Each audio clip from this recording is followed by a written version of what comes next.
just great, especially now that we get to see you and what you've got, and you're here at Mineral City, and it's been a while since we've seen you in person. It has been, yeah. Well, what do you got for us today? Well, we've got a couple of cases of nice things. I don't know which pieces we want to start with, but this French Gwendol is new, and it came out of Michel Joutier's collection, however you say his last name. Joutier. Yeah.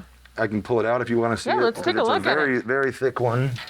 I love the color and the luster from here, and looking forward to getting a look at that. Very Gwendol. gemmy, and it's quite fat too. Oh, wow. You see the twist in there? Yep, that would be what I would expect to have been Michel's. Was it his personal collection? Looks like it from the label. Collection de Michel Joutier. It's definitely gemmy. Mm-hmm. It's a good one.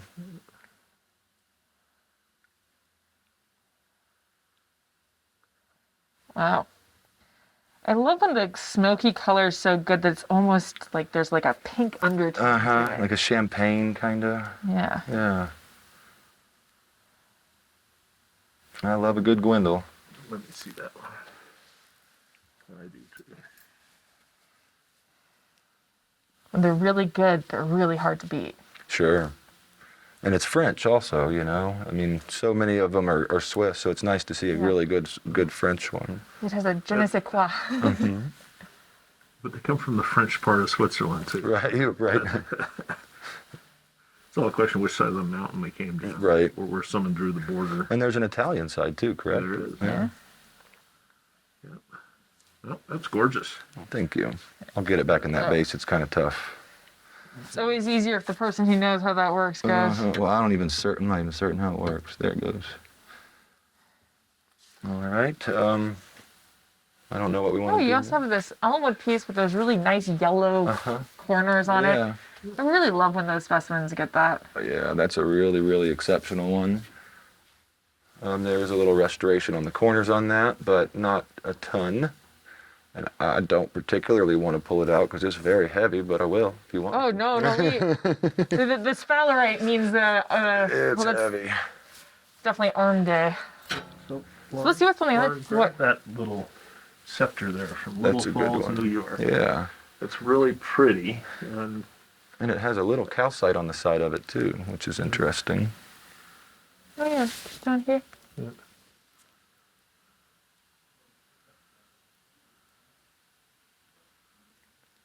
I love the Herkimer scepters when they get elongated like that. Have a go.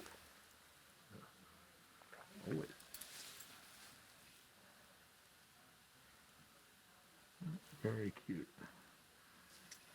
Take toenail. It looks like it's doubly terminated. Yeah, it might be. At least the base. The base is mostly terminated. That's cool. Yeah, it's a good one. Yeah. We go from one end of the scale spectrum to the other. Yeah. Oh, whoa, that's cool. That's very cool. I count at least like 5 twins on it. Japan Law twins overgrown with amethyst scepters from the Morro Lavo mine in Madagascar. Scepter Japan twins. That checks a lot of boxes. It does.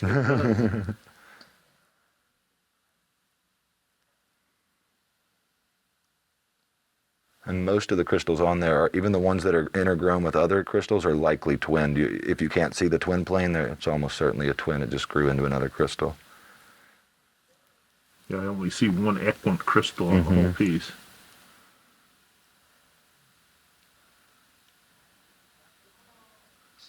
Yeah. Very cool. Yeah, I'll put it back in if you want. Yeah, I will let you do that. There you go. Fantastic. This hematite morphology suite is really cool. Yeah, so what's going on here? I don't know if we've gone over this before or not, but this is a morphology suite from the Casa de Pedra mine in Brazil. And from what I've been told, I wasn't around, but it was a big find in the middle to late 60s. And this is apparently every habit that was found at the mine, and it's a suite that was put together in the '60s by Cyber and Cyber. Uh-huh. And I just think it's neat. Now, I don't know enough about hematite morphology to know all the habits and things like that, but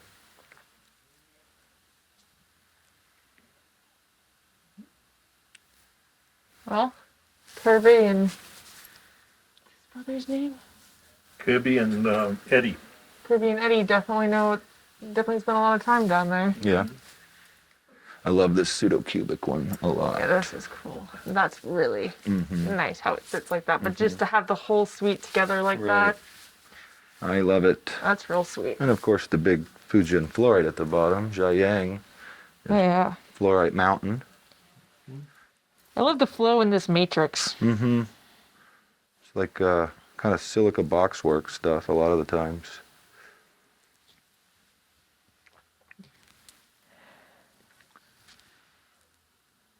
Yeah. What's the Nika piece back in the corner? That's a good piece. You want to pull that? Oh, of course. This is out of a good friend's collection. Daniel Peters, you may know him. He's a Mexico collector. I just love this really nice fluorite with the calcite hat, you know? That should be Small wildly fluorites on fluorescent. I believe it is. Certainly. It's a manganoan, I think. Yeah, I see. You very well may.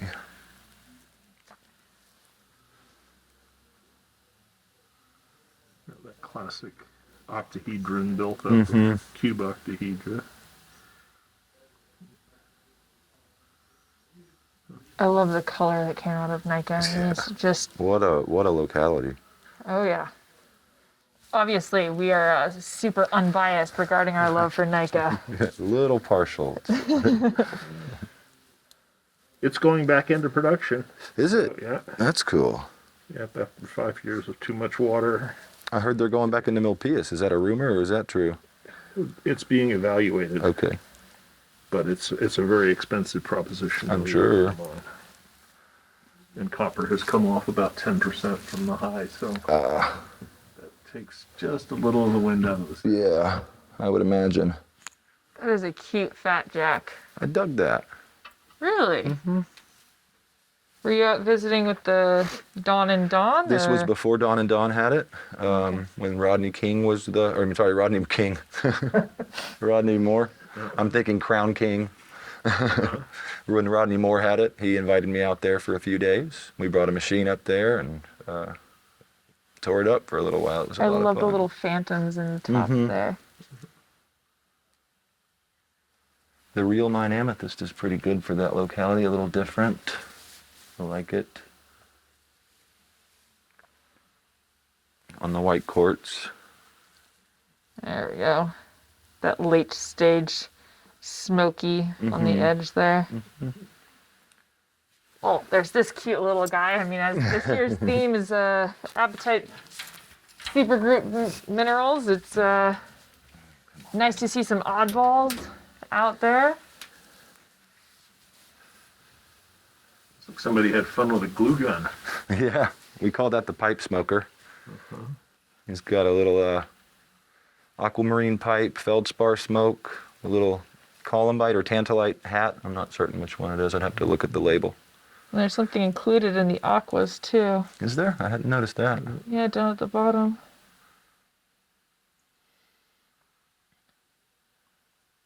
What a cool combo. Isn't that neat? It's actually pretty interesting because the aquamarine was obviously first. It must have been attached to whatever was going on over here. Huh. And then the fluorapatite grew up. Got caught up in there, huh? Interesting. Yeah. Question is, what do you think the columbite was growing on originally? Do you think this is I think it Before? grew right there. It almost looks oriented. Yeah, but I guess what I'm saying is it looks like it's oriented to something in the center. That's the C-axis of the fluorapatite. And you can see the fluorapatite actually has domains Yeah. Oh, wow. there. separating it.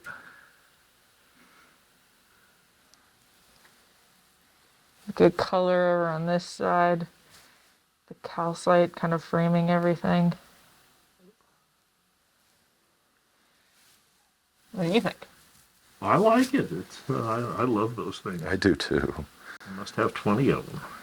I like them that much. I've got 850 of them. Makes you feel any better? I'd just as soon have 20. There's a place I dug Texas? years ago. Nice. Oak Hill? Yeah, that's down by the right. Convict Hill Quarry if you were it's there. right down by Convict Hill. Yep. This was, they stair-stepped the road cut across the highway from that. Uh-huh. And when they did that, it exposed a lot of vugs, and we went over there and just started pulling crystals out of holes. It was awesome. I love the blue tips. I know. I believe that's the best one that came out. There was a really good single crystal, but a little strontianite on the side. And that's from Oak Hill in Travis County, Texas, just outside of Austin. Yep. Right where Highway 70 and Yep, the Y. the Y. 70 and 290. And so this specimen was at the Perot? Yes, that one was on display at the Perot. The dates are on that card right there. That's the Perot label. 2015 to 2019. Yeah. We did a Texas-themed case there, and me and the Spans and It's Jonathan not easy Woolley to do filled a it. Texas-themed case of them, It's though. not. And it was when Mark Pospisil was the curator, and I Right. approached him and I said, I want to do a Texas case. And he goes, I could probably give you space for one. And I said, no, we won't. We're going to do a whole case. And he goes, well, what kind of stuff could you put in it? And I started describing things, and he goes, can give you a whole case.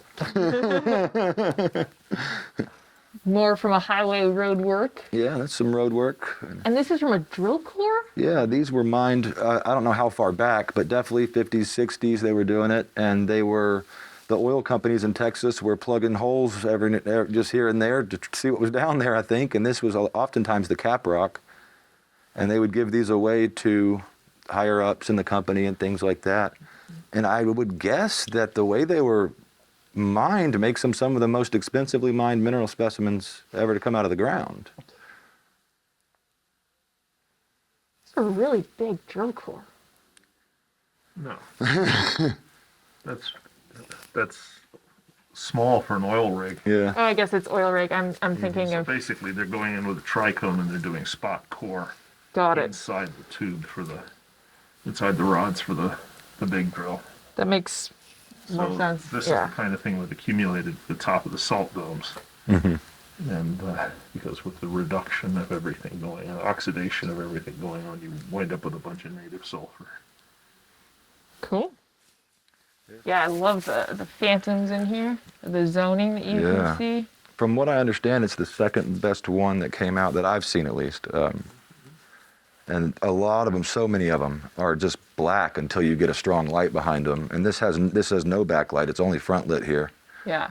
With backlight, it would go crazy. Here. Let's solve that problem. Wow. I also really love the quartz, Mm-hmm.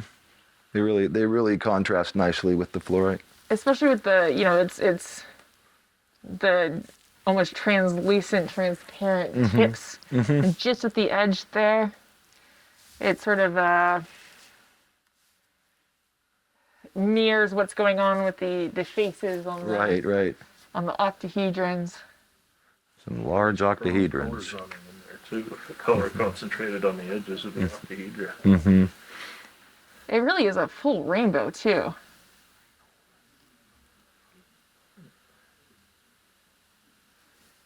So what's the thing next to it? Yeah, I gotta ask, what is going on over here? That's glug glug.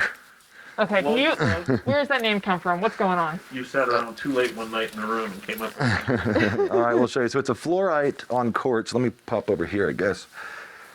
It's a fluorite on quartz casts after calcite. So these are all hollow casts. They used to be they used to be calcites. Now were coated in a quartz, and the calcite was dissolved away.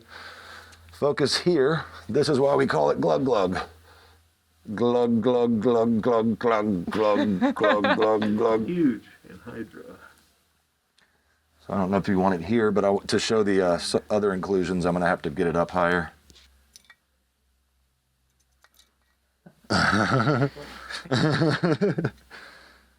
Wow.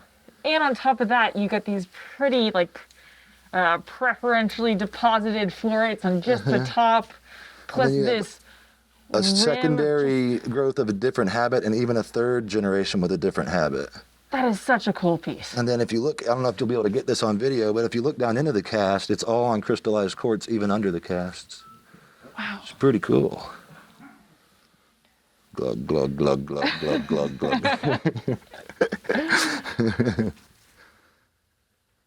Now that is a piece that definitely tells a story. It is, yeah.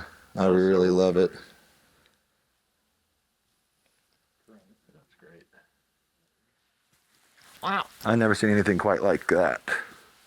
And I have put it in acetone to make sure there's not a needle hole in the back or something. Someone filled it up. All right. Well, thanks again, Blake. Thank you so much, Peter. We'll see you. Appreciate you guys stopping by. Thank you as Thanks, always. Lauren. Have a great show. Thank y'all. You too. How are you guys doing today? It's always good to see Aaron and Phil and see what you guys have been uncovering in the last year, 2 years. What is time? See what's new from New Mexico. Yeah, You exactly. probably are the prime diggers in New Mexico. We certainly. spend a lot of time out there, so we have a great time doing it. Try to come up with a new thing every show if we can, or a new thing every year. And sometimes they're better than others, but I think we've got a couple really interesting things to show you guys today. So, Well, let's All cut right. right to the chase. all and right, see what let's you got. do it. Okay. Well, the first thing we like to show you are these new specimens from the Kelly mine. Normally, when you think of Kelly smithsonite, you think of the blue-green stuff that's copper-rich, colored by auricalcite. But in this particular case, what you have are these really nice yellow and brown smithsonites, and these are colored by the cadmium sulfide mineral granite. So it's a little bit different coloring mechanism, but as you can see here, we got some really nice specimens here. So yeah, if we want to bring something in closer and just take a look, you got some really nice color banding on everything. They're also associated with calcite in this particular case. And unfortunately, they weren't really specimen quality material right out of the pocket, but when we were digging the pocket, we noticed that everything got some nice yellow and brown and even some green banding. And so these things, we realized they're gonna polish up really nicely and look really good. And so we polished them up, and as you can see, they're really pretty stuff. And you can see the really nice color banding between the yellow and the green specimens. And so it might not be what you think of as a typical mineral specimen, but with the polishing and everything, they just look really exquisite. They're really nice specimens. This is the coloration that's usually associated with the Italian smithsonites. That is correct. Yeah, a lot of times you'll see the stuff from Sardinia. It's actually kind of funny. We had a little play naming it the Sardinia stope where these came from. But yeah, this is stuff that I think came out of Italy probably about 100 years ago, back in the late 1800s. And this material is really reminiscent of that particular material that came out of Italy a long time ago. So you named it after the Italian Sardinian locality, not the old sardine cans left behind by tech students who were collecting their There were plenty of those as well. But yes, this was named after the mineral locality itself. These are interesting little features here. Yeah, They seem oddly euhedral. Right, and sometimes we think that some of them might have been pseudomorphs. Usually, a lot of times you'll have smithsonite replacing calcite. You'll also notice in some of these areas right in here where you have barite. So the smithsonite is growing over the top of barites as well. So you get all these kind of minerals interplaying in between and produce these really cool specimens like this. And also one of the cool things I like to show as well is a lot of times when you get oxidized deposits like this, the original minerals are fully oxidized. They're gone, they're moved, and they're oxidized into something else. But in this particular case, as you can see right here, we have the original sphalerite. So the zinc just basically, the oxidation just affected the outside of the pocket and not much more. So we get a lot of the cool sulfide minerals that you see right here that are there before all the oxidation happens. So the zinc itself was only mobilized right at the surface of the oxidation layer right here, that process. So that's one of the cool things about these specimens as well. A lot of times you'll see the primary sulfides with all the smithsonite as well associated with that. Yeah, I like to look at things like ore minerals. Little did Brian know when he got us to start doing What's Hot that he was just asking the nerds to nerd out for a bit. Well, it's interesting because you've got all kinds of sort of vuggy porosity in here in the sulfides, and it's all lined with smithsonite. Right, right. So any So- kind of open space, a lot of times it did oxidize into the smithsonite, which is kind of really cool as well. And there's also there's pyrite and galena mixed in with that, but a lot of it is the sphalerite that the smithsonite was using as that source of zinc. So how far down in the mine is this?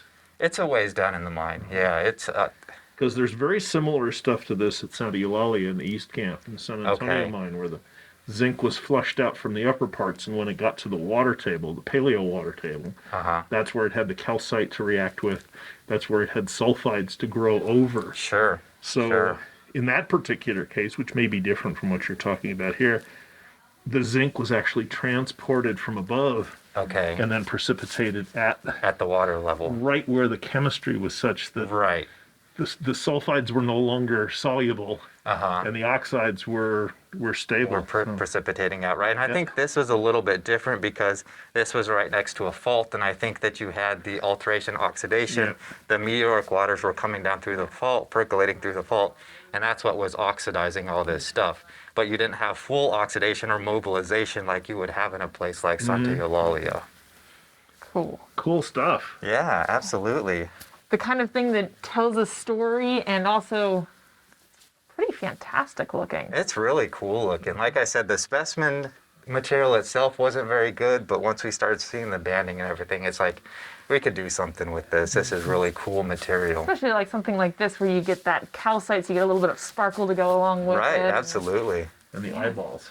Oh yeah. Oh yeah, and you get the little eyes and or the little concentric rings. mouth and So we call this Larry the Llama. I don't know if you can see the llama right there, the form and everything. So there's a whole bunch of pet nicknames and stuff for some of these just because they're so... that's what happens with lapidary stuff, right? You start, It's not just lapidary okay, it's stuff. what happens with everything because we have these emotional attachments to the minerals. Absolutely. When you work on something for so long, sometimes after hours and hours of slaving over a grinding wheel or something, you might become a little bit delirious, but you know, it's all in good fun. It took me about 15 minutes before I got delirious polishing stuff. Yeah, exactly. So I think that's one of the really cool finds that we've come up with recently. And I think now we'll kind of transition over to Erin, and Yeah. she's going to talk about some really cool things as well. So, Well, it's pseudomorph, so of course we've got to talk to Erin about of pseudomorphs. course. So now we get to move into Pseudomorph City. And for that we have Erin, who is well known as a pseudomorph lover of fairly substantial level, I would say. You could say that. Anything morphed is good with me. So I was going to show you guys some of our new pseudomorphs of epidote after orthoclase. We first tracked down this locality from some old pieces in an older collection in the fall of 2020. And we put a claim on it. We've been out there a couple times. And so we were out in December. We've got a couple new really great pieces. I can show you some pretty good ones. And so this one's a really great Carlsbad Law twin, really sharp. These are forming as phenocrysts within a monzonite, so they are fully complete as long as there's no damage. And we get Carlsbad twins, we get single crystals. We've found two pieces so far that appear like they might be Bovino twins. They're pretty rough. It's a little bit hard to say for sure. Here's an example of one of the singles. Well, those are classic morphologies for the orthoclase from Yes. this part of New Mexico. I mean, this is the Oro Grande area. Yeah. And so the ones that are still at orthoclase have been known for years in that size and that shape. But this replacement by epitote is... It's really wild. It's definitely replacing the same type of phenocrysts, probably the same monzonite. But the replacement to epidote, they're green. And what is it? What's the name for it? Propolytic alteration Yes. is the way that these would form, which is pretty common in geology, but as far as we've seen, we haven't been able to track down any other locality in the world that produces specimens where this replacement is happening. So is the replacement complete through the crystals? If you slice one open, is there still a core of It orthoclase? generally is. The replacement can be to varying degrees. So there are some that seem like they're partially replaced, but it's not with zoning, typically. It's just that they're a little bit paler. They've kind of got a patchy texture to them. But yeah, it's full through almost all of the crystals. Probably be really And I think cool to Phil take a can hand me an cross-section. example. Yeah, we'll show you Like one a- of the like a thin broken section. He's edges. got one. So Oh, you yeah. can see that one's got a missing corner, but yeah, it's all the way through. But it's really spongy. Yes. So there must be volume loss in the Yeah, I would suspect so. replacement, which is not uncommon for replacement. No, it's pretty reactions to do typical. that. Yeah, no, that's just Yeah, occasionally you'll that's find an them where they're epidote sponge pseudomorph after orthoclase. yes. Every once in a while they'll even have distinguishable epidote crystals. Really small, but actually well-formed crystals. You see little guys in sort of these vuggy pockets in here. It's cool material. Yeah. Did you happen to get any that were on Matrix? Yeah, and I can show you a couple of those. The matrix pieces are kind of uncommon, mostly because there's just a few outcrops that we found that had them. The replacement is happening in pods within the rock. It's not uniform throughout, so you'll see a pseudomorph and then an inch away is an unreplaced feldspar. It's very sporadic. I mean, in this case, it's even closer, it looks like. Yeah, you know what I mean? You can see there are some replacements in here, but you can see just as much, and even that's kind of an example Yeah. of what it looks like when it's not fully replaced. It's just kind of patchy green. But when we tried to work these outcrops, more often than not, things would just break. So, we haven't had a lot of success. That's pretty limited area. So the matrix pieces are pretty unusual.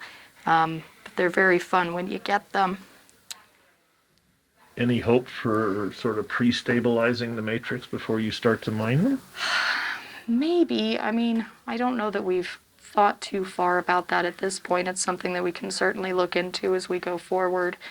I don't know if there's a way to stabilize it. It's more that the pseudomorphs want to split. So if there was a 'Cause they're way sponges. to, the sponginess, yeah, that probably has something to do with it. And for whatever reason, they, oh, I'm sorry, I gotta show you the other one. Don't this tantalize is- the big man, he'll go after the rocks. Yeah, this is a bigger one. Well, and I don't know that it's that much bigger, but nice large crystal sitting in matrix. The Matrix is actually really yeah. interesting too. It is. It is. And then for people who like Almost the looks more like unusual xenolith. things, yeah, the little black specks in there, we had those analyzed, and it's kersutite. So one of the more unusual guys there. Haven't seen anything that was quite specimen grade, if that exists for kersutite. Probably does somewhere, but again, that looks like a xenolith. Slightly more mafic, finer grained. Might also be like kind of like a bleb, actually, Dad. Okay. Like Yeah, a clot. the as it were. pods can be kind of interesting because you'll get these kind of baseball to basketball sized epidote masses that are just, I guess, nucleating within the rock, and that might be what that is. It's really cool, this transition here. And the contact looks interesting. Yeah. I love specimens that are not only pretty and exciting and you go, wow, that's something different, and at the same time, they ask this bigger question that makes you want to go and do some research and look stuff up. And luckily we have people like you who've done talks about this and can illuminate the idea a little bit more. Yeah, I think that's one of my favorite things about pseudomorphs is trying to figure out the how and the why. And it's one thing to look at a deposit that has your primary mineral, and there were certain things that happened to get to that point. But with pseudomorphs, you had that, and then something else happened. There's more to the story with pseudomorphs. One of the nice things about the big deposits is to become a big mineralizing event, or being, ore mineral of any kind of grade that you actually want to put a hole in the ground. Usually it requires multiple pulses of mineralization. So that's how we get the cool minerals and, weird things like this start happening. So Yeah. pretty unusual. So Thank you guys so much for Yeah. sharing Those this are fun. and Those are thank really you, fun. thank you. sharing your knowledge I'm with delighted with them. Uh, You know, us. I can only couldn't be imagine. happier. Well, apparently you're on a green theme Yes. Yes. Yep. because We're you looking for red next. red next. You're ready to transition to a Yep. color. If it's I'm not. I'm hoping for the reds. Okay. Well, you've got blue. So what do you have in mind for red? I am really hoping that somewhere in New Mexico, and this is never going to happen, a 2-inch Gemmy Proustites. You know what? That's what I'm dreaming I'm just gonna about. put my hand up and say I will pray for that and hope I for that. don't think it's ever going to happen, I but can we still can hope. dream. We can And dream. if we're going to dream, we're going to dream big. Yeah, exactly. Hi, Sammy. How are you doing today? Good, doing great, Lauren. Nice to see you. Good to see you, Sammy. Yes. And you know, it's so good to see you. I remember our talk from was it 2020 was the 2020, last yes. time we got to talk, and I'm excited to see what you've come up with in Yes. the last is it 2 years? 2 years, yes. We're probably having our What's Hot in person after 2 years, and I'm Yeah. happy to show you quite a lot of new finds from India, most of them self-mined. So I can start off by showing you this find of red apophyllite, which came out of a building construction find. And its associated mineral is stellarite and epistilbite. And this was from, during the past 2 years, there's been a boom in construction in Pune and in Maharashtra. And that has led to a lot of pockets coming out in the most unusual areas, Yeah. like building constructions, subway diggings. They're making metro projects. So India is booming right now with infra projects, and that's good for us because every time they are going down there, we expect to get something or the other at least. And when they find something, they call you first? They do, yes. Because, I'm third generation in the business, so we have a long history in Pune and in India. So they give us a call and they call us down to the sites, and they let us collect these wonderful minerals from there. Well, it looks like you've been not only busy but successful in finding things that are really cool. I love this color and I love the depth that's created, and you get these little accents as well. Yes. Most of these crystals, they are microcrystals, and they are double terminated points of apophyllite. Okay. Yes. Wow. This particular one was found when they were digging the basement for an information technology park, and it was like a quarry in the middle of the city. So this Wow. was an interesting find. Definitely. What else was the big discoveries of the last bit time?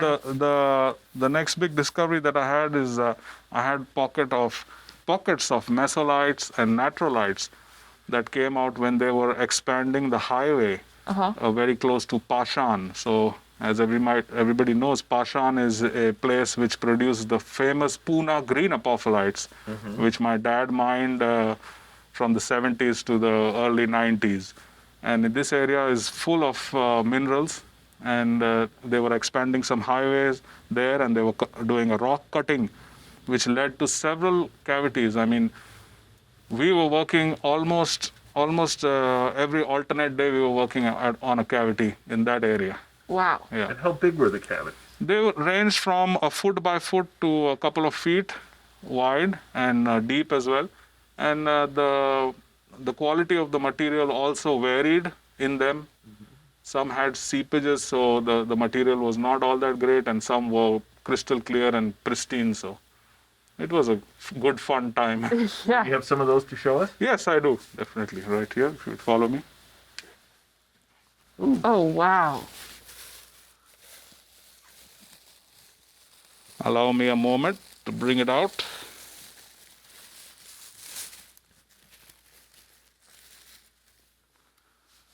So this was one of my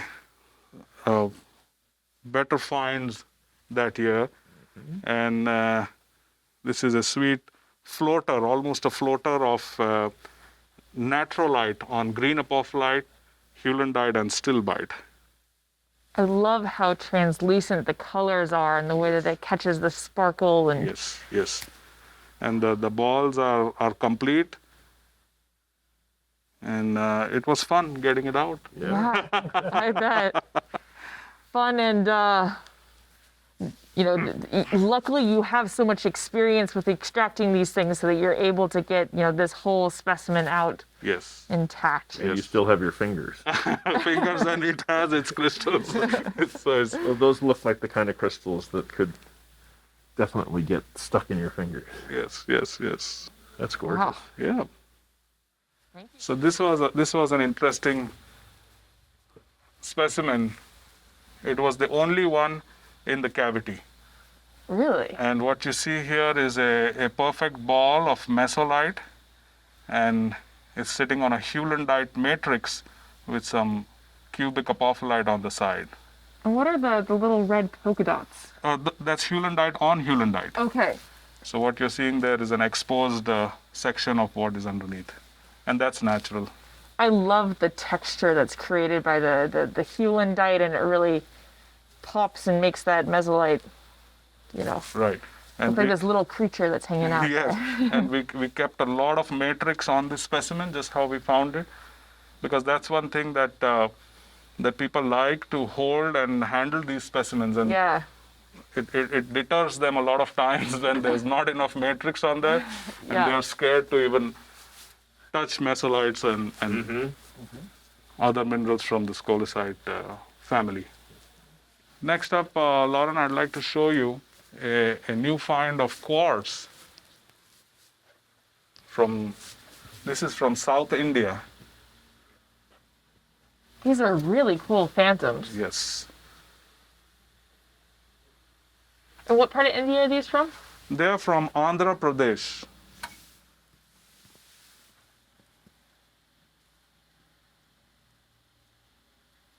And what are the inclusions that are sitting out there? The inclusions seem to be hematite.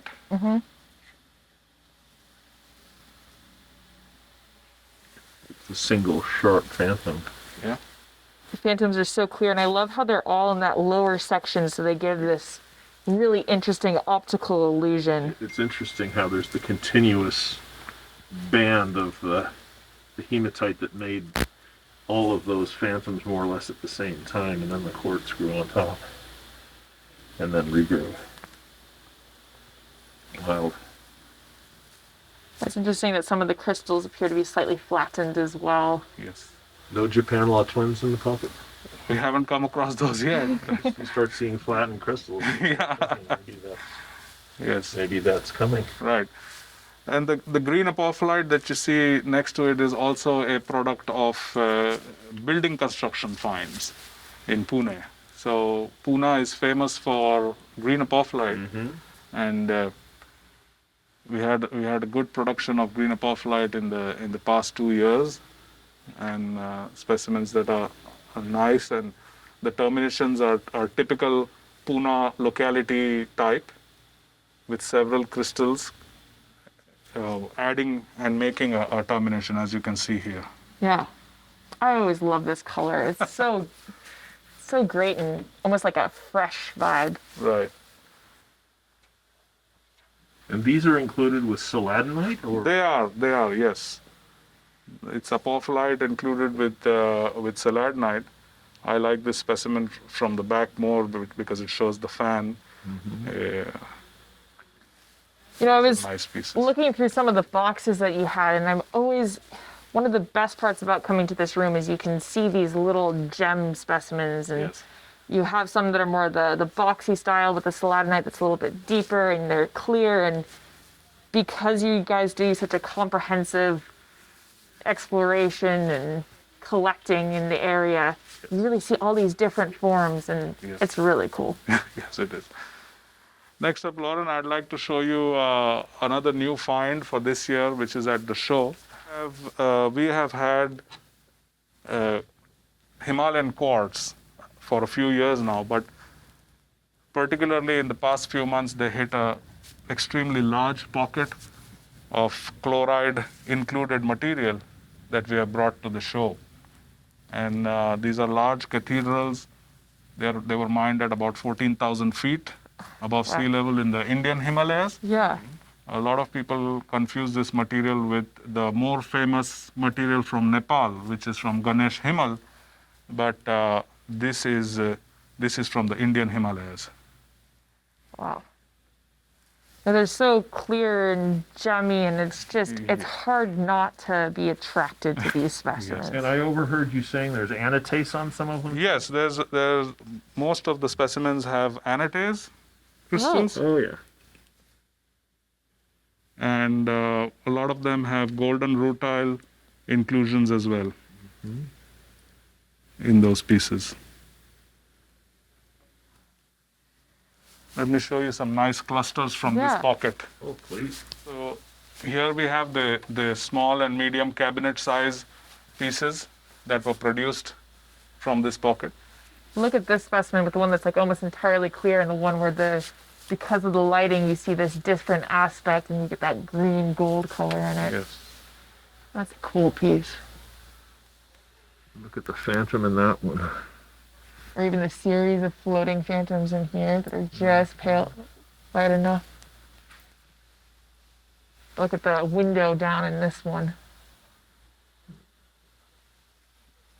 Some of them are slightly smoky.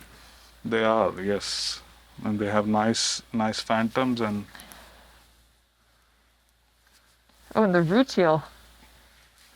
Really? They're very reminiscent of some of the Swiss. Oh, is this an alpine cleft environment? yes, it is an alpine cleft. That makes sense. And the coverage of the anatase is actually really lovely to add that extra little zap of sparkle, as it were. Oh.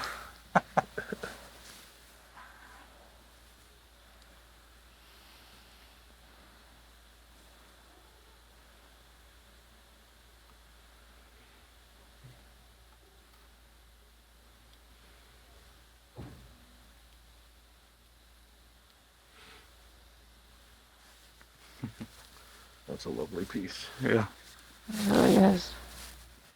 look at this guy.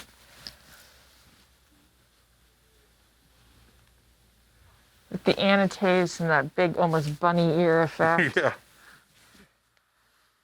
Obviously a thumbnail specimen.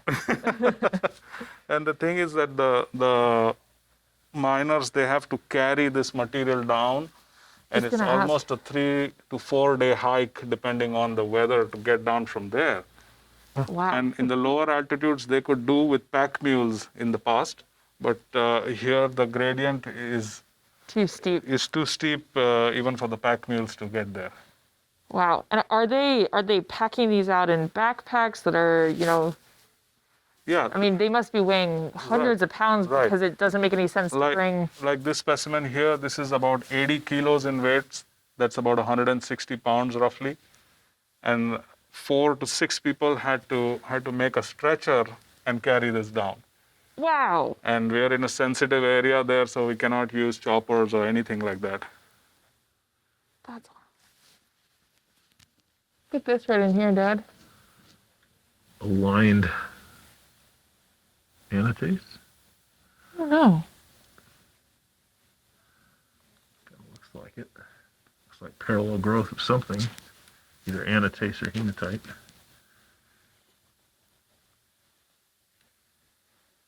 I think that's one of the amazing things that's hard to understand about mineral collecting and some of these specimens is what it takes to get them all the way from where they were in the ground Yes.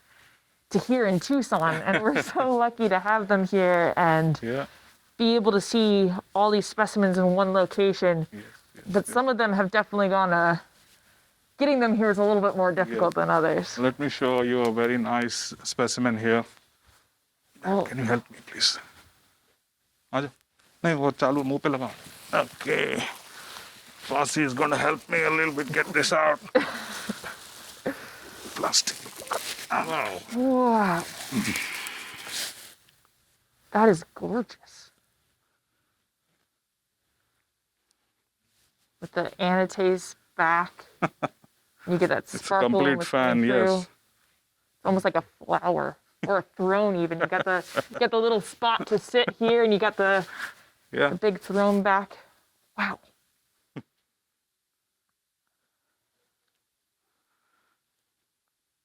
That must have been an exciting specimen to get. It was. So most of the times I go up there and instruct the miners on how to get the pieces out. Of course, I was taught by my father, Fasi, who's my mentor and teacher. So we do it, Yeah. get it done. That's a really cool piece. I absolutely love that thing. So thank you so much for sharing it with Thank us you, and showing us what you've been up to, and always looking forward to what you guys bring next. Our pleasure, always our pleasure. Well, it's really great to see you back here in Tucson. Glad I could finally pay the debt that I owed you from 2 Yeah. years ago. Yeah. But COVID got in the way, so It's good to be square. Yeah. And great to see you. What have you brought for us? Well, at first, I would really love to say hi and thanks for everybody for being here again, because after missing the last year, it was a little bit, let's say, frustrating, but eventually we made it to Tucson. So in 2022, we start again. So during these 2 years of COVID, I was able to go through some collections and old things. And I was able to purchase this beautiful piece from Spain, and it's actually coming from the La Viesca mine. This is a beautiful specimen featuring very translucent and gemmy and high lustrous fluoride cubes in association with the calcites. And on top of the calcite, you have little diamond quartzes that are so beautiful, like little candies that are making the piece more valuable and nicer, let's say. One note about this mine has been closed exactly during the Munich show in 2021, and they give the last blast on the Friday of the show. So I heard these rumors from my friend miners, and I was very happy to have been able to purchase this beautiful piece a few months before. So this is going to be something, let's say, difficult to find now on. And that piece looks like it's about 1 meter long. Oh, well, this is exactly from the top left to the top right, about 80 centimeters, and weighs about 40, 50 kilos. Yeah. It's a pretty interesting piece and very rare because of the size of the quartzes on top of the calcite, and believe it or not, all the fluoride are pristine. There is no damage, no restoration, nothing done on it. So it's beautiful and unique, really. So something else that I would like to show you guys is a beautiful, beautiful piece coming from the Coleman mine. This is a quartz specimen from the old Coleman mine. And this specimen has an interesting story behind. So I've been contacted from a guy like a couple of years ago. And this guy was offering me to go see the collection that his father put together long ago. So I was expecting to see the classic European collection with full of classic Europeans, big things, and not refined, but you never know. So I went to see the collection, and by my biggest surprise, I found a huge stock of quartz specimens coming from Arkansas. And the guy, the father of this person that contacted me, purchased them in the 1970s directly from the mine. So I still have in my warehouse actually the old crates that they used for shipping from Arkansas to Europe at that time. They're beautiful, like old wood with all the writings from the guy, all the stamps from the customs, etc. So it's beautiful. I'm going to keep one or two just for my records because they are beautiful, beside having the piece that is a very good one, because again, there are no restoration, no repairs, nothing. This is as it is. It's pristine. Yeah. Classic piece from Arkansas, classic locality, beautiful specimen. Yeah. And the cool thing is that almost 360, because it's like a dome that has crystals on each side of the piece. Yeah. And the clarity and the luster are Very, very good. Yeah. And if you buy the rock, you get the old box. Yeah, of course. The old box was a gift. Yeah, was Okay. part of it. So, if you don't mind, I would like to show you a few pieces that I saved here to show you. Okay. Oh, we're always happy to see things out of the Perfect. safe. This is a specimen of tourmaline. Mm. And it came out from Brazil probably 3 to 4 years ago. This is coming from a quite unusual locality. Is the Genipapo mine. It's the first time at that time when I got offered this little lot was the first time that I saw this kind of colored zoning and luster and aesthetic on a piece, on a specimen coming from that locality. So I was totally fascinated by all these features, and I said, okay, I buy it. So, and I bought the little parcel. And this thing has been stationed since then. And this year, due to the new restart, I decided to have it pictured on my advertising for the Tucson Show 2022. And it's the specimen of my poster, let's say. You want to see it Oh, closely? absolutely. I love the way it's got the multi directions and the almost, well, it is hot pink cap. Sorry, Brian, it's not a blue cap. It's a hot pink Yeah. cap. The blue is down here. The pink is up there. That's okay. You're allowed. And even this one, which is dark green, still has the bright pink cap on it. That's lovely. Yeah, what is really unique of this piece and what made me falling in love with this little parcel is the bright blue section that you have in between the green and the hot pink termination. This is something really that made my heart open. Yep. I'm glad I was holding it. Yeah. This is something that is as beautiful as rare.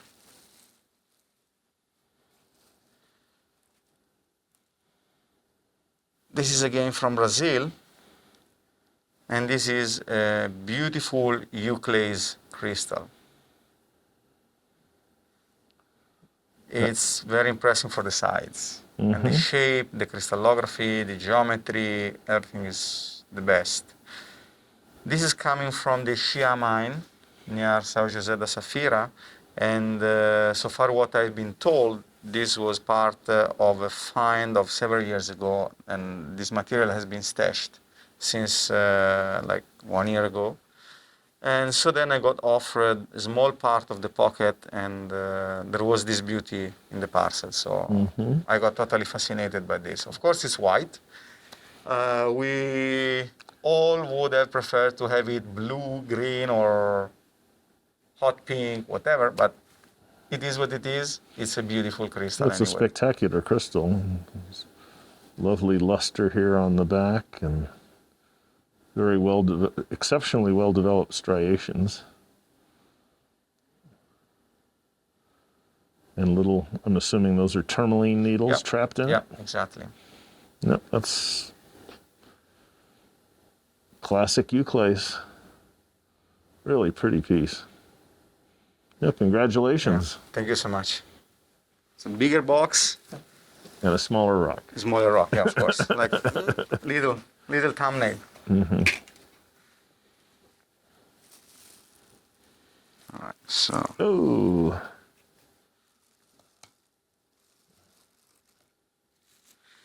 so this is a specimen of tourmaline coming from Brazil, from the Cruzeiro number 3 vein. This pocket was found probably in close to the end of 2019, and this was my, let's say, first purchase during the first lockdown in COVID, during the COVID time in 2020. I was able to purchase the whole pocket, I would say, and during the, let's say, COVID times, we were able to have people working, put the crystal together, and make the works to admire what Mother Nature created and so far destroyed, because with all the issues that all the veins are undergoing during the geological times. As everybody knows, these specimens are found and, let's say, well, when they're found, they're not as they are now after the repairs. But with our work, with the laboratory, we are able to put them back at their original shape. So, and thanks to our work, we can admire nowadays these beautiful things. What I really like is that on the same specimen, you have both terminations of the tourmalines with different saturation of the color. And yeah, it's a beautiful piece. This, I love it. I don't know why, but I love it. And also this big fat guy with the little mushroom of lepidolite on top of it. I mean, I love it. You want to take a look? Yes, and interesting how the color returns to the original pink when you get to the end after going through sort of a blue-green phase. It goes back to that gemmy pink. And what I really love of this pocket is the hot red tips. Yep. So minerals sales isn't the only thing you're doing here. You've got much more going on. Tell us Yeah. about that. Yeah, so well, this place started like 3 years ago, and I had the input from friends to install an on-site laboratory for mineral specimen preparation during the last of the show, and to offer the service to the clients. And also, we decided to have an on-site photography service for the clients that would love to have pictures and they didn't have the chance during the year to have someone coming home to shoot their specimens. So we have both laboratory service and photography services. Now I would like to introduce you Frank, that is my laboratory manager. Here he is. And Mark, the photographer.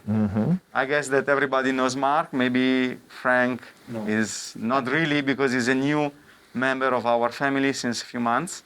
And well, he's a great guy, very able, with very high capability of understanding and trimming and managing the works in the laboratory. While Mark is a great photographer doing the things with passion, the biggest passion I've ever seen in doing the job. Okay, Francesco, Hey. a real pleasure to Nice to meet meet you. you. Welcome to Tucson. Thank you. Call me Frank. It's Okay, I can do that. So, I will explain about me just a little bit. I start to work with Manu 2 years ago, before all the COVID stuff start, and I am a geologist. I studied in Padua, close to Venezia, and Manu met me in a mineral show, and then we speak about minerals, how to clean it, and he figured out that I just I know how to do that, and he offered me this job. So here you are. I'm here. Here he is, yes. Here he is. Yeah. Okay, hey Mark, good to see you. Likewise, Peter. Yeah. Been a while. Yeah, it has been a while. Well, you've been working on pictures for articles I've written and stuff like that, so we haven't been totally out of touch, but No, it's been so fun. you got a photographic setup here. Yeah, actually, I moved to Austria about 6 years ago. So I've actually been working a little bit closer with Manu. And 2 years ago, we came up with the idea of providing photographic services through Mineral MinLab. And 2020, we started here in Tucson. Of course, last year we weren't here because of COVID, but and this year we picked up the pace again. So All right. yeah, and it's been good. I have a full studio set up, so I'm capable of shooting everything from tiny gemstones to, well, I just shot yesterday a 56 centimeter bronze statuette of a miner in South Africa. And you'll do from 1 to as many specimens as people want you to shoot. Yeah, I have a sort of a limit of 20 specimens per day, and the reason for that is that I guarantee my customers, or our customers, that they have their pictures and their specimens back the next day. Okay, and so depending on what I'm shooting, I mean, I'll say, okay, fine, I can do this in a day, or it'll take 2, but that's the general idea. Pricing, if I can add that, $75 per shot for up to 5. 6 and more, you get a break, $60 per shot. We also have something that Mano offers for people that have specimens worked on and they want to have a shot of it afterwards. That comes at the wholesale discount, let's say, of the 60 per shot. So you can have the before and after. If you want, and we actually have had those requests before. People wanted to have a good shot of both before and after, but usually they want a shot of what it looks like afterwards. Yeah. Yeah.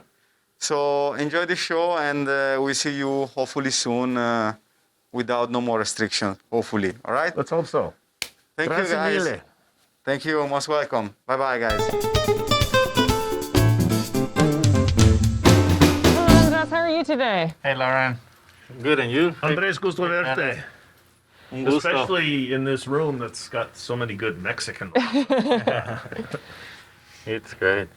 Excited to be here today to talk to you about your absolutely stupendous agates that you bring here, and we're so lucky to be able to see. Thank you very much for coming. We brought some agates from Chihuahua, Mexico. We're focused on Coyamito and Laguna agates. And we have been mining those for over 8 years, and it has been on my family, the Coyamito agates, for almost 80 years. So they're world-class agates that we have brought. And I brought some pieces that I have been saving, the best of the best, and I'm glad to show you guys around. Yeah, would love that. So we brought, in this case, there's mostly Laguna agates. Some of them we have dug them in a few years ago, and some of them from last year when we hit a really nice pocket. What you can see is they all have different color combinations. Wow. These kind of purple and red colors are super rare for Laguna agates. And they have nice husk. And I love this effect that you get on the edges here as well. It adds extra depth. These two spheres, they come from the same rock. That's why the colors are So similar. so similar. It looks like you've crystallized a sunset. I guess not crystallized. You've solidified a It is sunset. crystallized. It's Well, just very, it's very crystalline. It's too okay. fine to see the crystals. That's an amazing sphere. What does its big brother look like? This one is amazing. I tell myself this is the best sphere in the world that I have seen. I haven't seen something like this quality and size.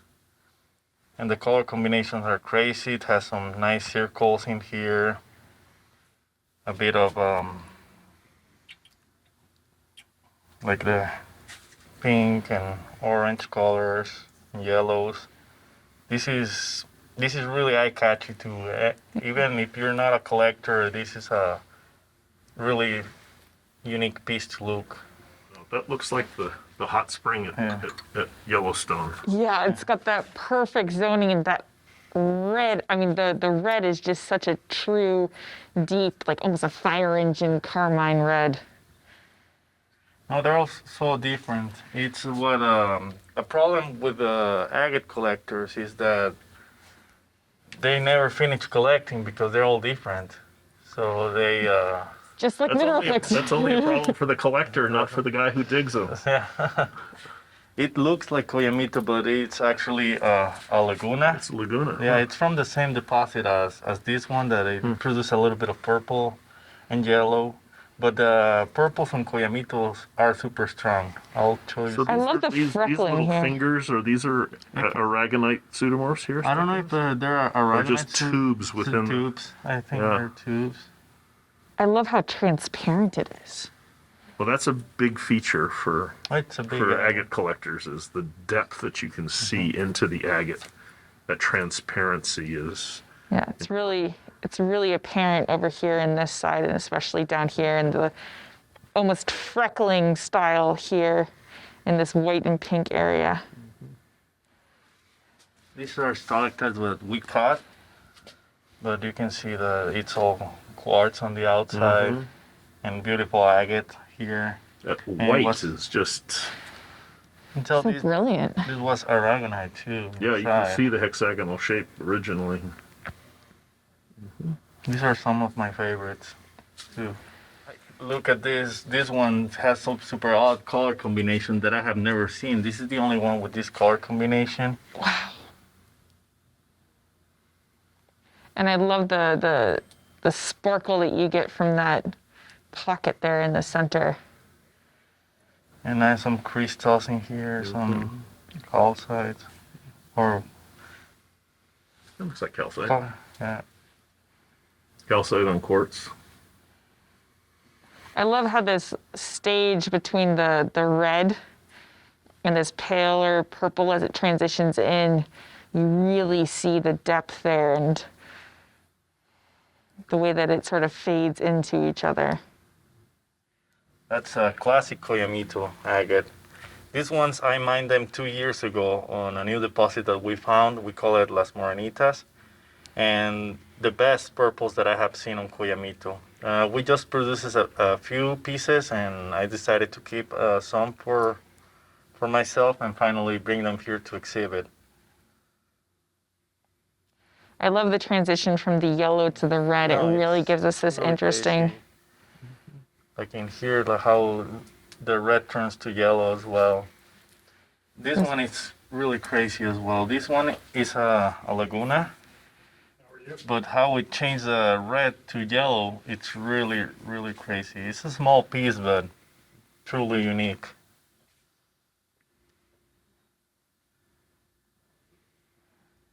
It really is. How it also changed the red and yellow in here in this painting. Is that an island stage? It's probably slight differences in the oxidation state of the iron. This one is so cool. I'm sorry, I gotta take a moment. Yes. It looks like a cyclops, Yeah, it does. big old monster. And I see there's a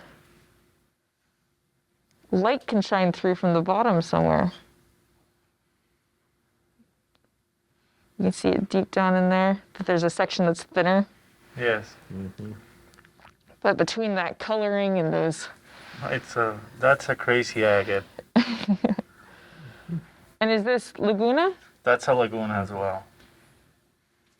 The floors or suspension agates are like surrounded by quartz and leaving the agate on the center, also on the surface, so it gives the idea that it's floating. Wow. And especially with that bright red pink in the center there. So you got to have some real special ones that you're hiding, don't you? I have some under the case that I will show you around. This is the husk of it. It doesn't look like it has color. Well, You can see. I'm gonna have to throw in a holy cow for Dave Wilbur because I think he would have loved this piece. Yeah, the transparency and the depth and the shadow, the movement on the shadow. I don't know if Brian can catch that, but move it slowly and see if you can catch the movement of the shadow across the stone. Go it down a little bit. Up and down a little bit. Oh, that has super crazy. You're looking, yeah, just like that. Great movement. Wild. Those kinds of agates are really, really rare to find.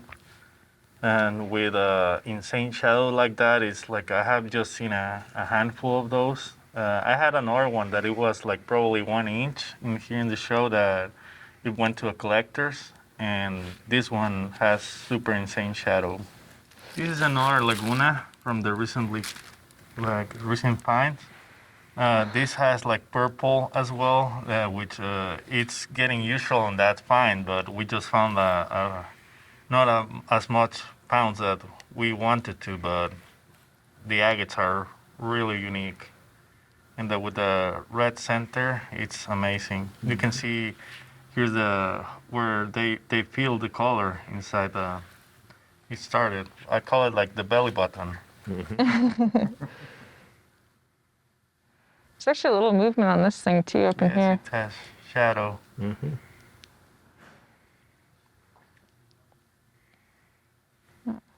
Obviously not as much as the other one, because the other one is absolutely ridiculous, but I love the color in this. Here I have two top quality lagunas by the size and two of my favorite Koyamitos. This looks like a ghost, the eyes and the mouth. A lot of people are looking for a face in the agates. That The colors. gorgeous. And the perfect circles in here. It's the geometry on. And the way that the irises of the eye look like they're truly floating and almost look like the eyes are shifting as you move it around. It's like Mona Lisa, her eyes follow you. And the yellow halo. For Koyamito, this size is super rare. Like on Koyamito, you tend to get like a 3-inch agates or below. And getting this is probably 4.5 or 5 inches. This is super, super rare. Like I have seen just a few of good agates with that quality and that size. This is a classic Laguna agate. This is a big size agate. I love the husk when it's green. They tend to be really good on the inside when you cut them. And the contrast too between the inside and the husk.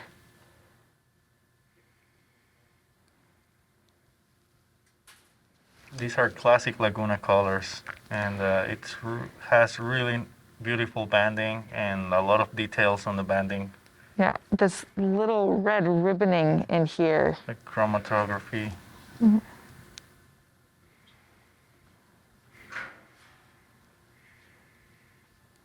This one is a top quality agate because of the banding and the different color combinations. But these color combinations are really rare on Lagunas, so that's why I have it under the case. It's a super rare agate, and it has a lot of color combinations. Probably not as bright, but it's a super rare agate. Well, you've got this green band that we haven't seen much of, and this almost cognac amber color transition. Some snowflakes around. You can see the white points. And this guy, it's one of my favorites. You can see the husk. It has some beautiful color. Yeah. This is a Koyamito. Oh, This is That's an agate. a world class Koyamito. I love all the color combinations. You can see the strong on the purple and all the different types of purple that it has. And one band it changed to another. And the bright yellow orange band that completely surrounds it.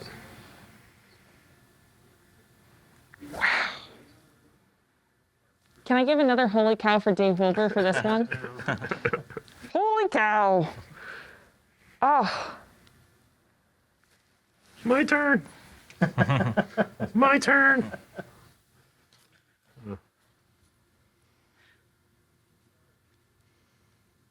Yeah, that agate is one of my favorites. I had it in my collection like 2 years since we found it, and I brought it here to Tucson to show the people what they a can. really good Koyamito looks like. And Thank you so much for sharing that specimen with us. That is, That's a wake me up in the morning. yes, definitely. Yeah. So I'll say a holy cow for Dave too. Okay. And thank you so Thank much, you so Andres. much. It's muchísimas Thank you. gracias. Muchísimas gracias. Thank you, and this was great. How are you? I'm fine, and you? Oh, Nice to doing meet great. you after 2 years. Yes, and, Finished. and getting to see you and what you've done and what specimens you've brought here for us today. Oh, we try to come in Tucson with new things, and some we bought from old collection and new find from Alps mountains, and France too, and it's very interesting. Excellent. Excellent. Bonjour, Michel. Bonjour. Comment ça va? Très bien, merci. Oh, your French is excellent. That's the limit of it. So, instead of embarrassing me about my French, why don't you show us that beautiful pink fluorite? That one came recently from Pakistan. Pakistan. Oh. She has a twin, like the name is Spinel twin. She's with Muscovite, and you can see it is one small in front, in octahedron. And the little tiny one on the little muscovite hat. Yes. That is rare. That comes from Pakistan. Very rare, that form of fluorite. Now, you're familiar with seeing the green spinels or the blue spinels from Nika, but I love this pink color. But that is the same twin, but it's fluorite. Yes. And here we have that hematite from Brazil, who is very nice too, because she's on a quartz crystal. Hematite with rutile. I love the shocks of the rutile accents these growth lines in the hematite. Yes. And these little quartz pieces that have grown as well. It is a nice specimen. Very. It's not. It's rare to have the combination with quartz and hematite and rutile. That is one of my best specimens. So I have Crazy orthoclase there. this autoclase came so recently from Namibia. And you can see it is a small fluorite here. Oh yeah, look at him just hiding over there in the corner. The color is almost a lemon meringue. Yes. Apparently I'm hungry because I keep comparing things to food.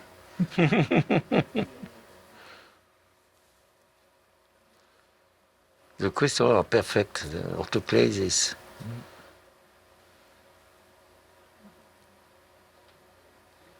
Love this elongated specimen right here in the center. Those are fluid from the former Perrobrun mine, who is in the Occitanie region. And the mine was closed in 1972. She was working since Romance Oh wow. and closed and reopened. And it was a mine for lead and copper and sphalerite, zinc. And they found a very big geode with incredible size of fluorite. Yeah, that's like one bigger is- than my yes. fist. That's like my She- dad's It's fist. bigger than my fist. The matrix is siderite with quartz, and the big crystal of fluorite on the top, and that one is the same pocket. Wow, and look at this barite as well. Now That- it's transitioning over here. That comes from the Massif Central in France. It is not a mine. It is a small place where the people have used to look for barite. And in the past, I found myself some good crystals. And that one comes from the collection of famous French geologist, Paul Muse. The crystals are so sharp, and I love the way that they cross like Yes, that. I mean, yes, and they are perfect. Yes. Color. Usually some were broken, but that piece is perfect. The color of fine cognac. Yes. or Onay. Not just the cognac, Onay too. Fantastic. Now, you were saying earlier that you've got some really interesting alpine specimens. Yes. From Alps, from Lagardette, that is a recent find, and they came on the market in November. Before, they were working during 2 years. It's a group of young guys who were working in secret in the Lagardette mine. That gallery is not the same place than the common Gardet.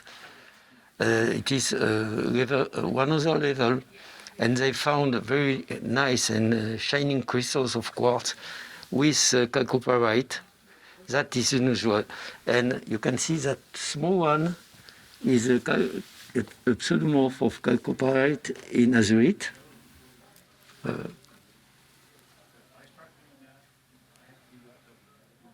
You can see quartz inside.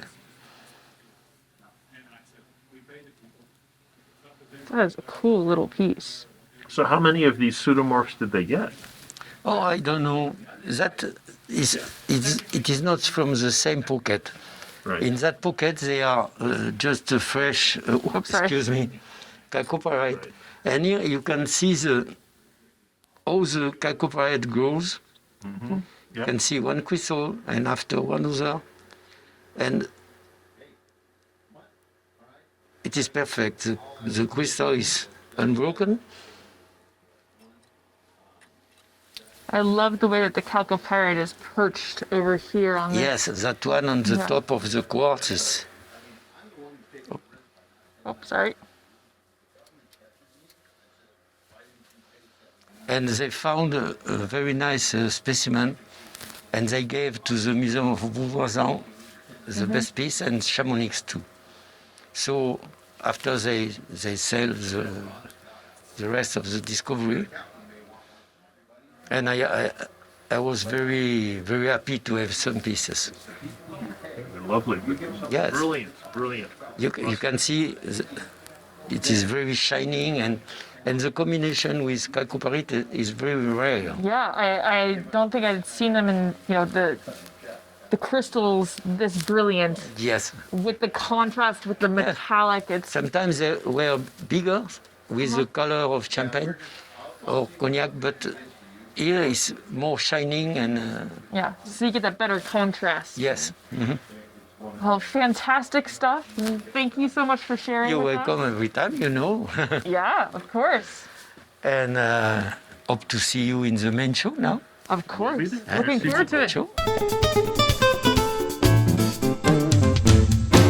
Lauren, Peter, good to see you. Good to see you. Great to see you. Thanks for coming. Always excited to talk to another geo who's excited about minerals and has some beautiful specimens. And this has got to be the best anchored case we've seen, because that galena down on the bottom shelf looks like it weighs about 40 pounds. I think it's more over 100, Peter. Okay. It's more lead than you can shake a stick at. I'm still feeling it in my back. Radiogenic lead to boot. Absolutely, absolutely. Yeah, that's actually a recent specimen that came out of Sweetwater just a couple months ago. So they're still kicking it out there. Wow. Yep, wonderful Missouri galena. But yeah, I specialize in Midwest minerals, so that's every year I'm trying to find new Midwest things and old classics coming out of the Midwest, and the quarries and the mines seem to keep pumping out novelties. So, do you have anything special that you really want to show us? All of it. Yeah, Well, other than absolutely. all of it. Let's pan through here. Just point out a couple things here. These were a recent find last summer. From the Fletcher mine. They're really unique because there's an early generation of calcite and then the rainbow chalcopyrite coating that generation, followed by another late generation of calcite. And there's been a lot of talk, is it natural? Absolutely it was natural. It was completely covered in mine dust when I got them.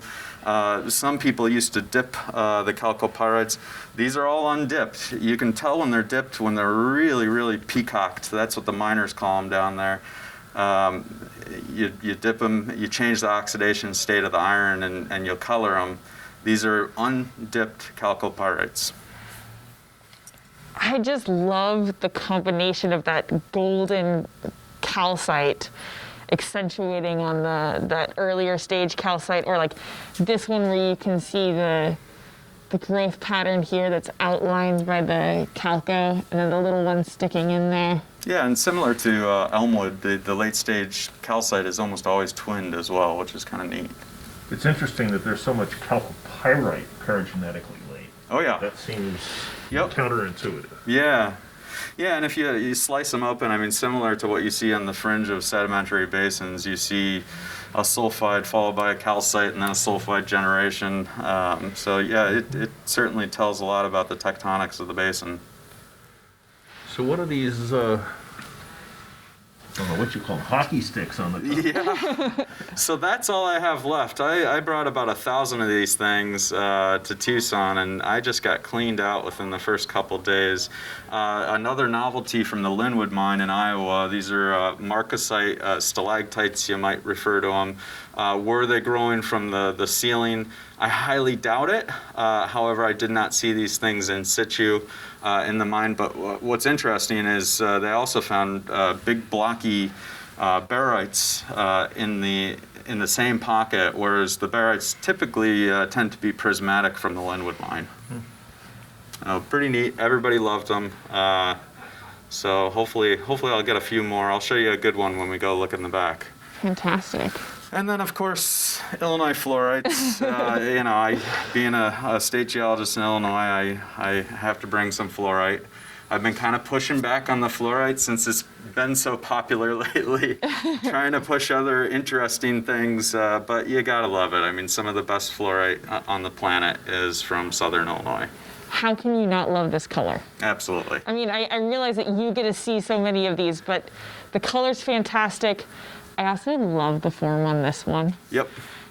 Yeah, the clam. And the barite on fluorite here with those sort of lemony yellow accented with the purple. Yeah. And they're so lustrous. All the accessory minerals there in Southern Illinois are wonderful. Yeah. Yep. Well, the zoning on this beautiful cube is... It just keeps going and going, yeah. Keeps on going. So if you want to step over here, we'll look at another unusual marcasite from the Linwood mine. Everybody tend to comment on this thing. It's like the Dark Tower of marcasite. So there's wires on this. There's twins on this. This is just a bizarre specimen. It's a really bizarre thing. There's matrix on the back of Pennsylvanian age siltstone that they found it in the cavern. It's a really unusual piece. Trying to figure out how that formed could probably, you could spend some serious couch time staring at this specimen. Somebody needs to do a dissertation on a marcasite around the Illinois basin. I mean, it's really unusual. You know, you can almost think of upper Mississippi Valley like Shoalsburg. You know, you always think of the strange marcasite that formed up there. You know, this is only 50 miles south of it, right on the Mississippi River. So likely the same genetic fluids that deposited all the upper Mississippi Valley lead zinc deposits up there. So this is the same locality as those other, the hockey sticks. That's But correct. the habit looks very different and the style of crystallization looks very different. Same pocket, yep. Same pocket. Yep. Okay. So they're both taking advantage of something relative to being on a long gate. It almost makes you wonder if they're following some, I don't know, filament? Yeah, or even trace fossils, some bioturbation or something, you know, that was replaced. Then you get sulfides precipitating out in the burrow, and then the matrix dissolving out, leaving the sulfide. It's weird, and I love it. Yeah, we can keep hypothesizing, but let's go look at some good rocks. So since we're talking about the marcasite, this is one of the good ones I have left. And people just loved them, you know, because they formed all kinds of unusual letters. I had one that had a big hoop on it. Maybe you saw it in another video.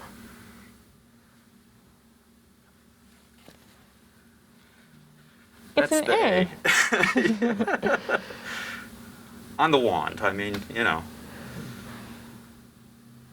Oh, these are marvelous. Yeah, so bizarre, huh? And it's one of those things where, like, when you have something that everyone can connect to in some way, right? They either see something they can associate with, or they love the luster, or the geology's cool, or just the form's so... The form spoke to a lot of people. Yeah. I had people trying to spell out their names and getting initials. David from Ziga Minerals spelled out his entire name. The Z was probably the hardest piece to find. Yeah. or the easiest, either one. So these things look much more fragile than they seem to be. Yeah. Yep. Yep. Well, there's a little tiny tube right in the middle of it. There you go. So your biogenic framework might not be Too far off. Yeah. too far off. Yep. Now this is kind of neat. This is more of what Linwood was known for, is the prismatic barytes. But what's really unusual about this is there is a late generation of baryte that fluoresces and phosphoresces at Linwood. I don't know if we can turn the lights off, Brian, and you can catch it. I guess I should have told you this ahead of time. All right. Okay, so here we go.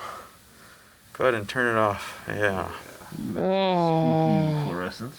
Yeah, so this is a sectoral fluorescence. So, you know, likely this crystal phase was growing, and including, we believe it to be uranium from some Raman analysis that we've done. And it also phosphoresces as you take it away. The phosphorescence is more of a uranyl color. Exactly, exactly. And I think this is probably related to a major unconformity that occurred in the Mississippi Valley. Actually, I have a big proposal in with USGS right now to study this for critical mineral deposits, Yeah. as barium is on there. And you know, there's one of those aspects too that minerals help us find more deposits where we get more minerals from. Exactly, exactly. Oh, that is Pretty a cool, huh? cool specimen. Yeah. And especially with this year's theme being fluorescence, it's Exactly. I was has thinking the same thing. Remarkable persistent fluorescence, which is what people keep telling me we're supposed to call phosphorescence. it's persistent fluorescence. Persistent fluorescence, yeah. Okay, I will work on changing my nomenclature.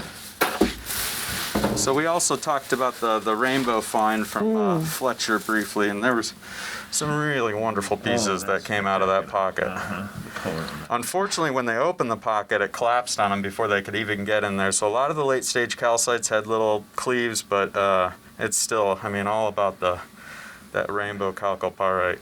Just wonderful stuff. And How I, big was the pocket?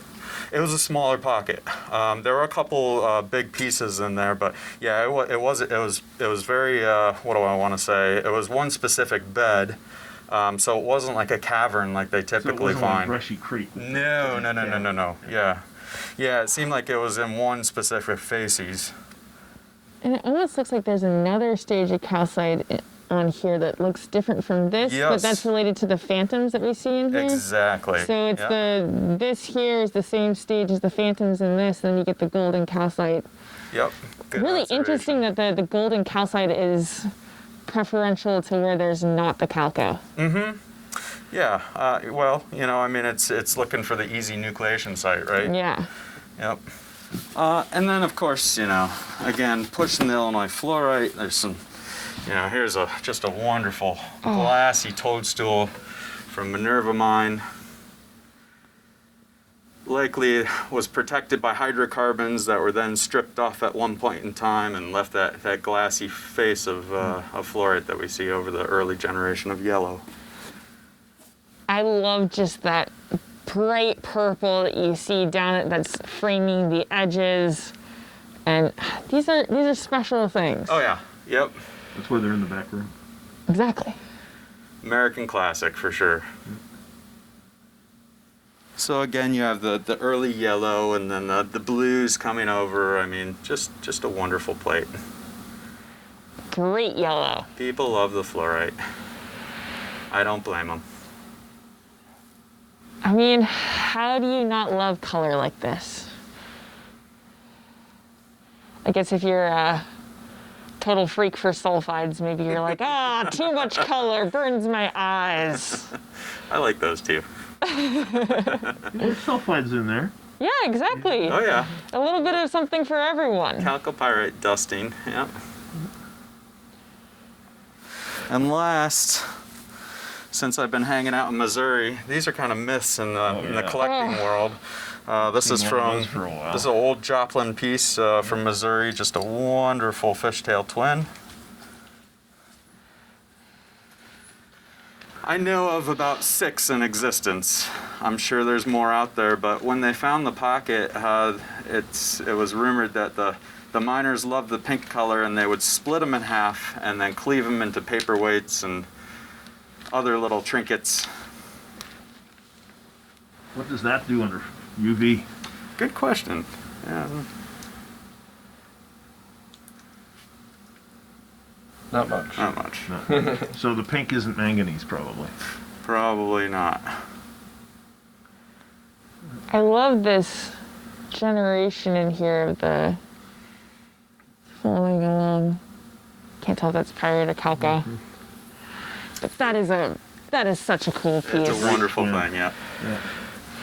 Textbook. Very, very hard to find, yeah. It's for Midwest collectors, that's kind of the holy grail. And this is from that older find, right? Yes, this is turn of the century in the 1900s from Webb City in Joplin, one of the lead zinc mines there. Well, thank you very much. Thank you. Always good to talk to you and see what you brought out for us. And Love to show you things and love to talk rocks. Thanks, Ace. it's good to see you. Geology. Cheers. And geology. Hey, David, how are you Lauren, doing? how's it going? Peter, David, good to great see you. to see you. Thanks for coming to my booth here in Tucson. It's good to see you. It's good to be back. So anyhow, this year I've got a whole suite of some new specimens. I kind of went with the rainbow this year of Yeah, I was color. gonna say, I love this. This like speaks to like COVID closet organization, just like, loving the setup, and it really just fills you with joy when you enter the room. So Yeah, I'm thanks sure for we all doing found this. ways to stay entertained during COVID. Many of us playing with minerals is one of them. And one of my favorite things about minerals is the color, and so I decided to have fun, a little bit more fun with that this year and focus on it. So a couple new things along the cases, but we've got, as far as the miniatures go, and some larger pieces, as well as a couple new gems in the jewel box over here. Oh yeah. Now, is this one of your quartz that you so love and are This is, yes. known for in the You know I community? love my Colombian quartz and, Oh, yeah. new minerals from all around the world. So I've got a couple of those out this year, and I've even got a few things in the back I'd like to show you. Yeah, If you'd sounds like. good. Through Start here. with these first, because I see you've got a big Cerro de Mercado apatite, or fluorapatite. Yes, That yeah, always the speaks Cerro de to me. Mercado stuff. It's nice to get big crystals out of there. I've been getting some good pieces out of Mexico lately. And of course, the classic quartz pieces. Here's a more unusual one from this small find out of Nigeria, where you've got the hematite inclusions in the amethyst.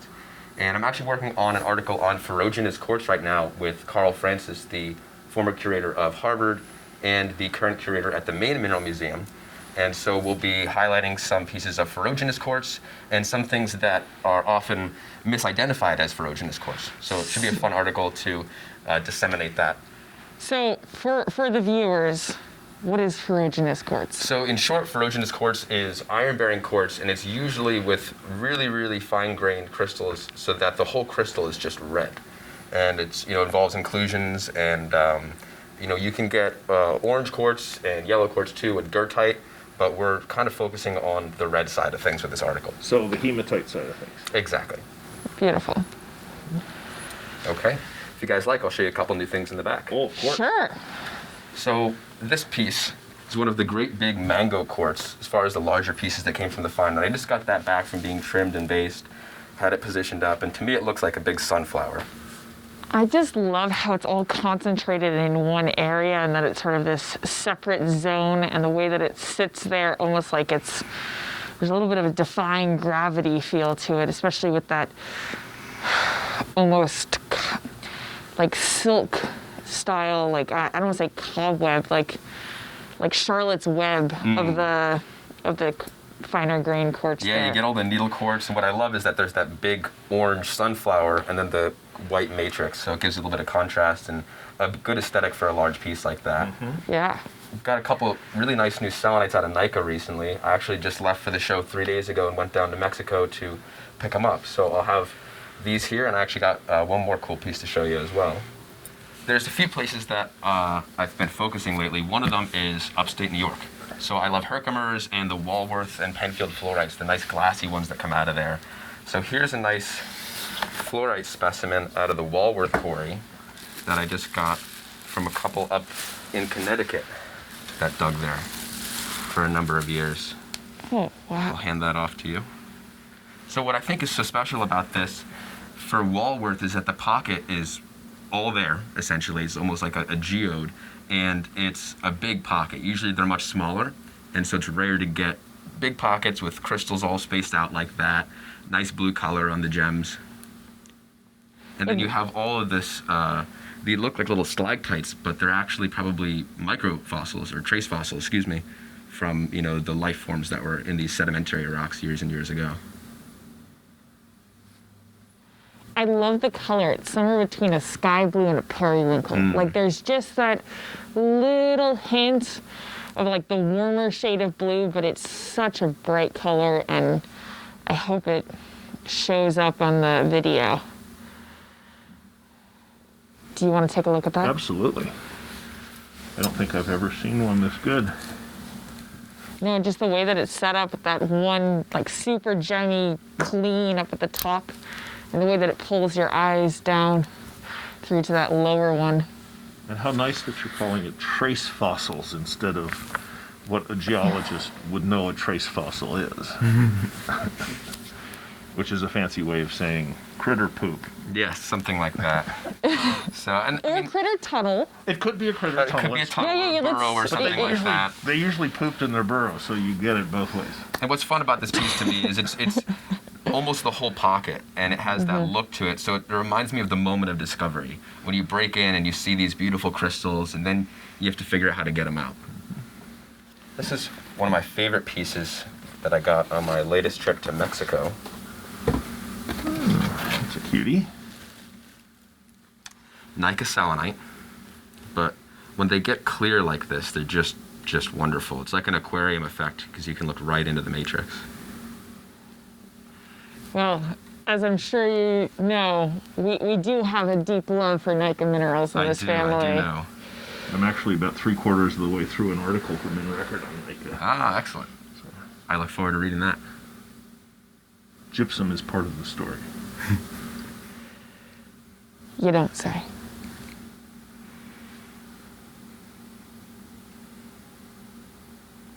So it's just got this incredible clarity and luster to it. And the way you can see the matrix through it is just No, I unique mean, and has sort of a aquatic aquarium effect to it that I love. I love the texture in the matrix here, right? It's not just a flat plain matrix. You've got this fabric almost to it, and having that little window pane that kind of magnifies and accentuates it is rather interesting. What are you looking in the matrix? I'm just looking to see, What zone they're in? well, I'm reasonably familiar with the host rocks at Nica, and so I'm trying to get a feel for what this is. Have you put a UV light on this? Yeah. And do you get red fluorescence off the I don't think fractures? so. I don't think it's fluorite. No. No. But The calcite. it would be fugitive calcite if it Oh, was really? doing that, yeah. In addition to, you know, my local minerals from New York, the Mexican minerals I've been sourcing, I do love my Colombian quartzes. Oh yeah. So here's something a little more traditional out of Colombia. Oi. Clear quartz. Oh, jeez. Just a bouquet of it.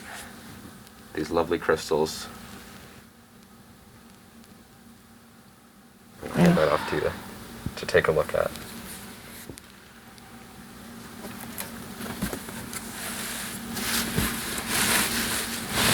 Well, this one looks almost, that's a tessin, isn't it, right there? You get muso habit quartz here, Okay, where they're muso, sort of okay. three-sided and they taper upwards. Yeah. 1, 2, two pretty well-defined ones. Yeah, the habits on the Colombian quartz are wonderful and kind of distinct from a lot of the other prolific quartz localities in the world, with those tapering forms, the nice striations.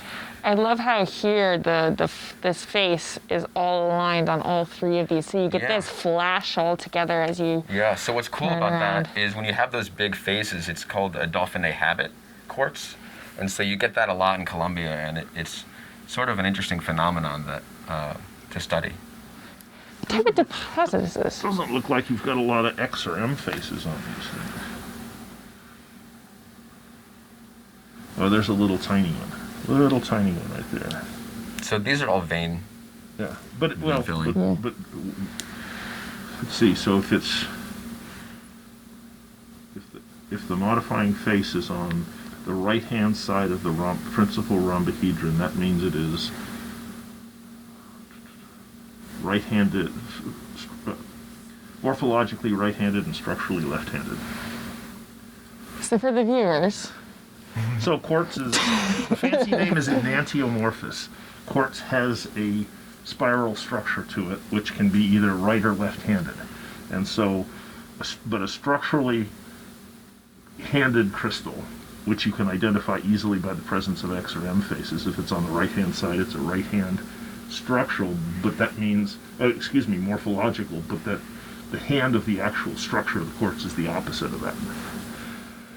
And so sometimes on groups like this, it's fun to look and see if you have both right and left-handed quartz crystals in the same specimen. They make for beautiful quartz specimens here out of Colombia, and they're fascinating. You can spend hours, researching what's going on and figuring out.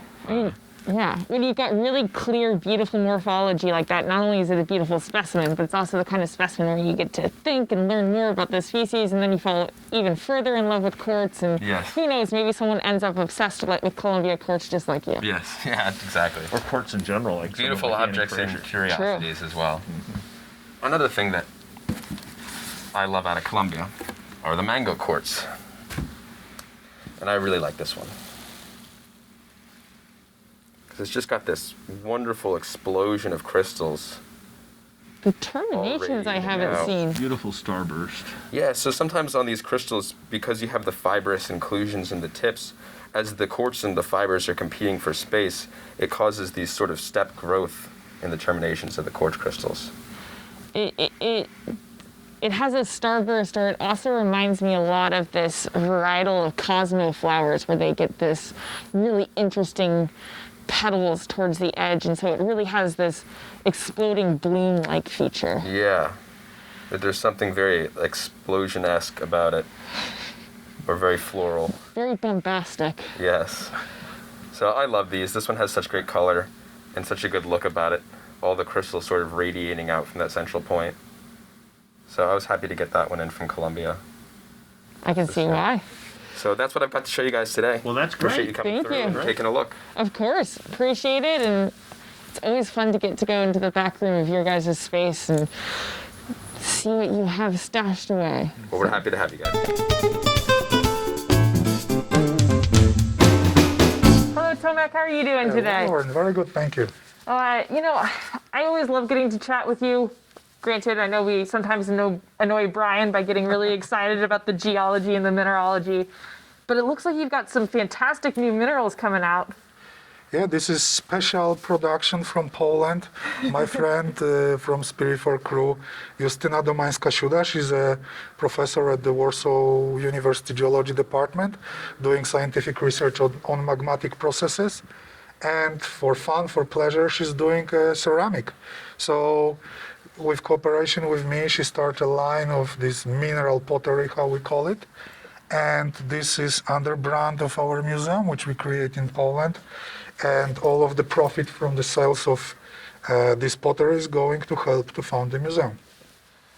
For those who aren't familiar with the museum, what's going on there? So we purchased a building in Szczawno-Zdrój. It's a small town in southwestern Poland, historical building over 100 years old. And it's old hotel, which we turned to the museum. And it will take us another 2-3 years, but the plan is to have 2 floors will be museum. There will be small restaurant, 12 hotel rooms, so small place, all about minerals. Oh, fantastic. Well, I really look forward to, in the future, getting to go and visit and seeing it. But as much as I love these specimens, we should probably look at some real minerals, right? Okay. The Mpasa mine is a location in Congo, Republic of the Congo. It was the biggest mine ever operating for copper In the past, it's closed for last 20, 30 years. And nowadays, with a bigger demand for ore, there are people which are like half legally going there dig for ore, which is chalcocite there. And during that process, they start to find the big specimens, huge crystals, maybe not the best morphology, but good luster and really impressive size. Very impressive size. You were mentioning earlier that you have a really cute one though, too, right? Yes, beside of the huge crystals, there are also smaller pieces with maybe a little bit sharper edges. So this is one of the nicest pieces we got as far. That is beautiful. It reminds a lot of chalcocite from Bristol. I was gonna say, it looks practically like an English piece. Wow. So unfortunately, there is no huge crystals with that morphology, but who knows what future brings. Well, this would fit perfectly in my collection, but unfortunately, it will be well loved. It will be possible to see it in our museum in the future. Perfect. A great excuse to go visit a friend. This is one of the best specimens of aragonite ever found in Laurion, and it was extracted as recently as last year by the people who go to the old mine workings, and they found a pocket which was untouched for all these years.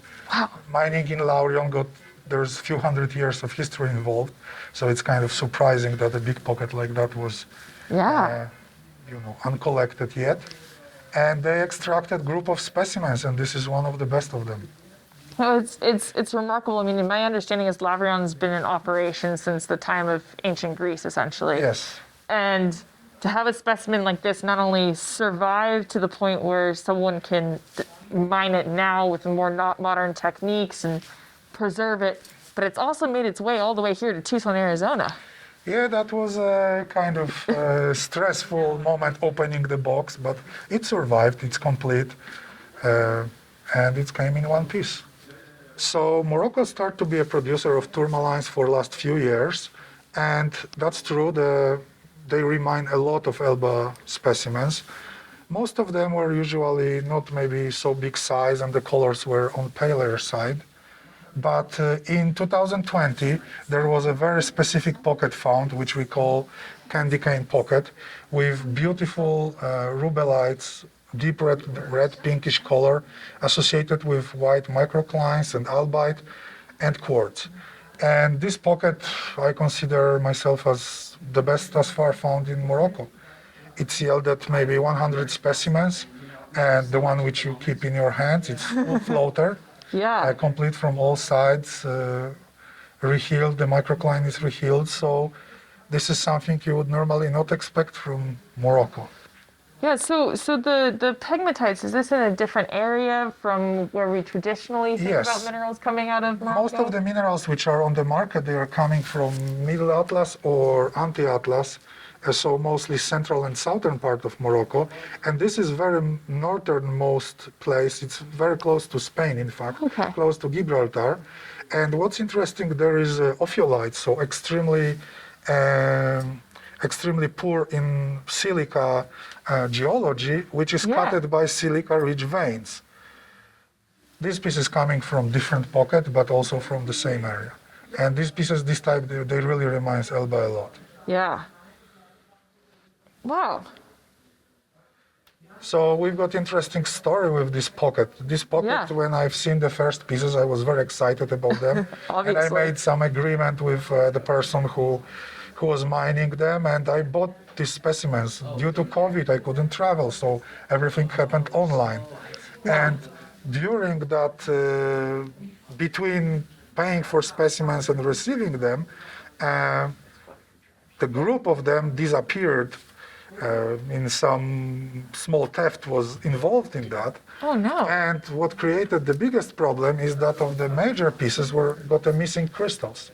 So two best pieces, we waited 2 years to release this find because we needed to hunt for missing crystals, and I will show you one which we completed. So this specimen, it's repaired, and the lower part I bought in Morocco, and the upper part I bought in France, in one of the dealers who, of course, he got no idea that the material was stolen from me. But at the end, we succeeded and we completed several nice specimens. And now you have a fantastic story to go along with it, too. Sorry you had to go through that, but now this one has a really special story, and True. it's a beautiful crystal, too. You would not expect something like that from Morocco. No. It's more like Brazil. Yeah, the color is really, it's got that hot pink aspect with that almost amber cherry in the A little center. bit like Jonas or whatever, Yeah. pinkish, reddish shades. Now, I was also noticing as we were coming in today that you have some fantastic new fluorides. Yes, these fluorides are coming from Ireland, from Larkin's quarry. There are two brothers who own the quarry. And this quarry is mining the granite as a construction rock.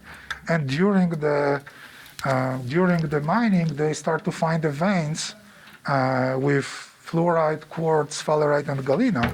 And a few years ago, the great specimens start to show up. I love these, that purple color that we all love, but this green is out of this world. Yes, some of the specimens like this one, I don't know if this will come in camera, but inside there is octahedral purple phantom, and then there is a portion of the fluoride which is cube octahedral blue color, and then you've got cubic green corners, what make it quite unusual. That's a really... So what creates the green color? I'm not sure, I think it's the elements from rare earth elements, Yeah. like yttrium, but there are people who got more knowledge than me, then better to ask. Like, No, it's such John Rockovan, probably. it's such a bizarre green, and I love them. These are cool, and it's nice to see things coming out of Ireland or like localities that you wouldn't expect as much on the market these days. The piece which is on the bottom shelf, it's got like 20 centimeters on the edge. It's maybe the biggest crystal ever found there. Wow. Heard you had some things hiding in the box in the back. So was the fun part about doing What's Hot in Tucson? As you probably know that in recent years, Morocco became important producer of gold specimens. And this is one of the better pieces I ever saw as far. It's well crystalline. This is the same area where the big elongated spinel low twin crystals came from. The original pocket was found. It was weathered in clay. They were like floating. These spinel low twins were floaters there. And then the people start to search in the area and they find the quartz veins with frozen gold inside. And this is one of the pieces which was etched from the quartz. It's got very good crystals and good butter yellow color. And I love the shape too. It's really, enigmatic and with those. Dragonish. Yes, definitely a little dragon. Thank you so much, Tomek, for taking the time and being a part of Mineral City and doing all that you do. And thank you for sharing some really cool pieces with us today. Thank you very much. See you in Poland in opening of my museum. I'll be there.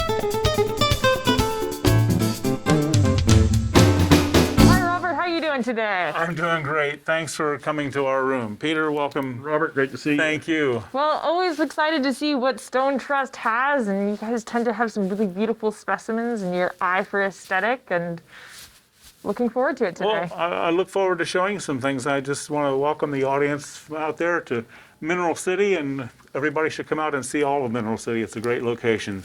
So I have a couple of special specimens I'd like to share with you today. One is this emerald from the Kagem mine, and it is 7.4 centimeters in height. Steve Bailing confirmed for me that this was the largest emerald mine from the Kagem mine. It is unrepaired and is a fabulous specimen. And for people who are less familiar, this is not a Colombian emerald. This is actually from Zambia, right? This is from Zambia. That is correct. Thanks for throwing that in. No, this is not a Colombian emerald. Wow. But it's a very, very large specimen. Very, very cool. I like the almost blue undertones that it has. It's got more of a stereotypical emerald color. Yes, it does. So that we'll start with. That's kind of fun to look at. Fantastic. And then Paul Gethner was in here yesterday. And for those who don't know Paul, he is one of the owners of the Jackson Crossroads mine. He's also on the board of Mineralogical Record now, so that's a great thing. But I was sharing this piece with him. Try not to damage the tips, Robert. This is a quartz amethyst from Jackson Crossroads. It was mined by Rodney Morrison. Rodney Moore in about 20 years ago, he said. It was before his time. And he told me yesterday, this is called the Royal Crown. And it is, he said, and I said, I can quote him, that this is the finest cluster of amethyst ever to come out of Jackson Crossroad. Now, that's all in the eye of the beholder, but if Paul has seen a lot of material because it's his part of his mine, and so I'm going to go with that. The color is luscious is the only word I can come up with for it. It just... And the fact that you have these ones where they're lighter colored towards the edges, but they're right next to where you get the deepest color possible. Yep. And it really makes it pop. And there's almost a rosy undertone to it. It's got a red aspect that I think is just your eye practically not being able to contemplate how purple it is. Purple it is, yes. Well, and matter of fact, we've had a number of people say, is that from Uruguay? Because Uruguay is famous for the best, richest color. But it's from Georgia. It's from the United States of America. I'd take that over anything I've seen from Uruguay? Yeah. Just in terms of the sharpness, the luster on the crystals, the deep purple color. It's just... Is that better lighting there, Brian? Yeah.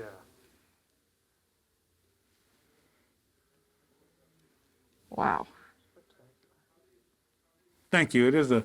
You never get tired of looking at it. Let's put it that way. No, there's certain colors that sing to your heart, as it were, and this is definitely in that category. Look at how gemmy this thing is. This is a quartz with hematite inclusions, phantoms from McEarl Mine in Arkansas, and this was in the mine owner's safe, as the story goes. And Daniel told me when he saw this piece a few years back, it's been in my collection for about 15 or 16 years, that it was his father owned it and bought it, and then it went from them to Joe Freilich. At that time, it had several crystals running back, which were just really not good for it, not part of it. And so I had it trimmed recently, and it is the only known phantoms like this from the McEarl mine. That's why it was considered to be such a valuable piece. And the blue, John Attard and Alfredo have told me that is hematite in there, that they believe 99.9% sure. John is going to give me a letter stating such, but it's a very, very fun piece, very unusual piece. Sounds like a weatherman hedging his bets. Yeah, sounds like the weatherman hedging his bets, yeah. Unless I want to drill into it and pull some stuff. Looks like you may actually have some of it exposed on this bottom edge there, Lauren. Yeah. Oh, yeah, right here? Yeah, you should be able to get at that.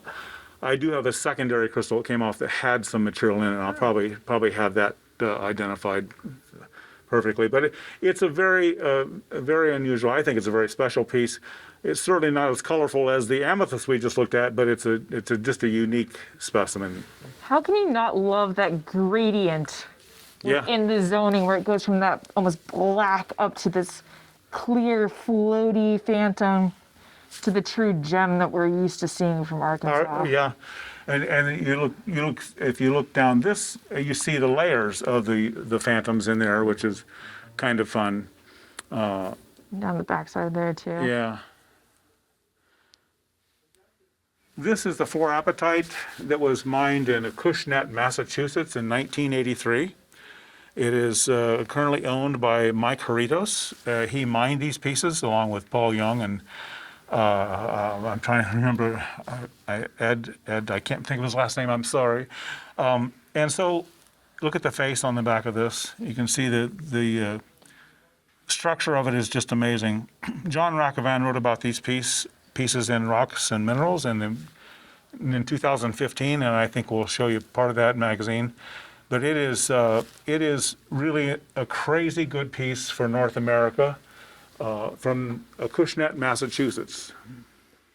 Well, I gotta say, considering the theme for this year, it's right on point. Yeah. Those apatite supergroup minerals. There is one larger and mostly pink that went to the main mineral museum. So that one can be seen in the main mineral museum, and you can also see it pictured in Rocks and Minerals.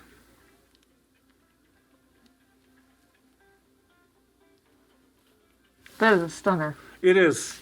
I love the way it's got the little inclusions on the pyramid faces and nice, sharp, shiny termination. And You've got the glitter, as it were, coming down here at the bottom. And we believe that to be chlorite. The pocket, that's what it looks like. The pocket was filled with chlorite sand. Okay. And usually that sand is almost like cement, and you have to break it apart. But this pocket was blown off the front half of it, so we have no idea what was in that front half, but it was about 1 meter high, 1 meter wide.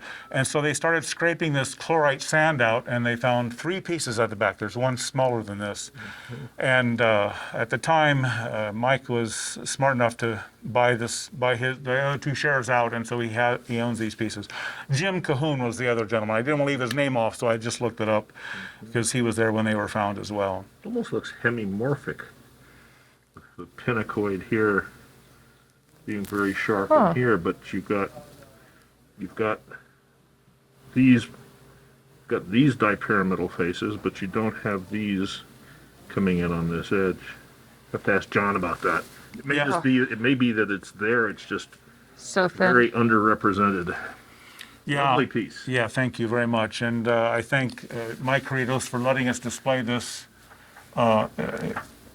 in our case. People call it pink tanzanite, but technically I guess it's just pink zoisite because it's not. Tanzanite is technically blue zoisite. Yeah, So. yeah. Well, this has a tiny bit of blue at the bottom, but it's just a beautiful, beautiful specimen with the zoning in it. It's almost like the best kunzite color you could imagine, but in a zoisite.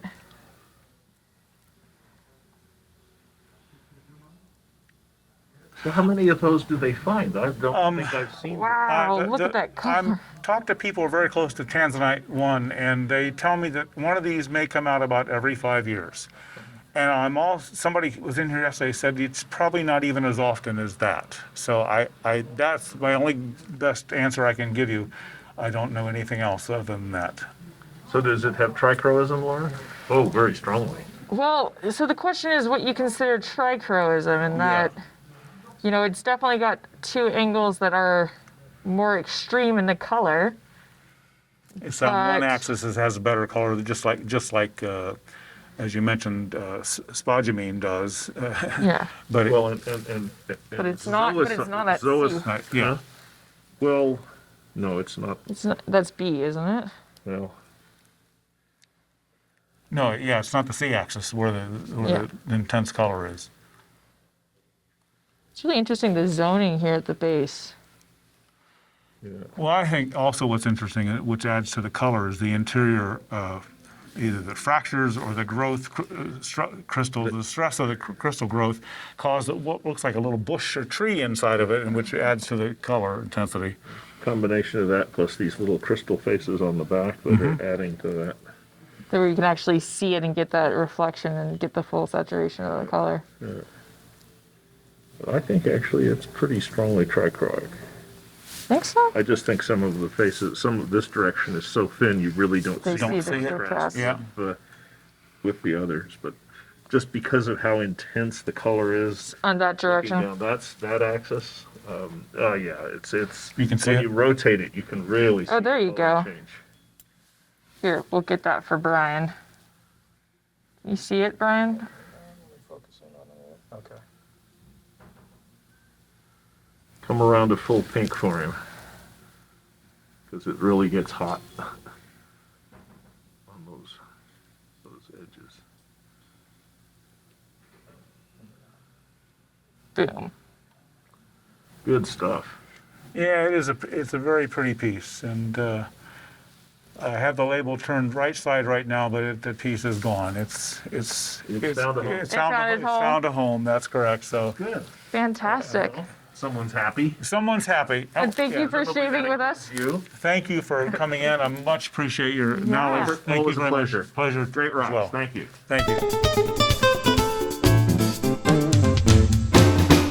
That's really cool stuff. This is fascinating. This is what happens when a high grader gets away with it for a long time. Do you see these barite crystals interacting? In Yeah, I did see those. Those are weird. What do you guys got there? Just checking out your stuff from Digging through flats. I like it. Well, you know, they're Especially when you're Some good ore. here, yeah. Fabulous epithermal textures. This is textbook.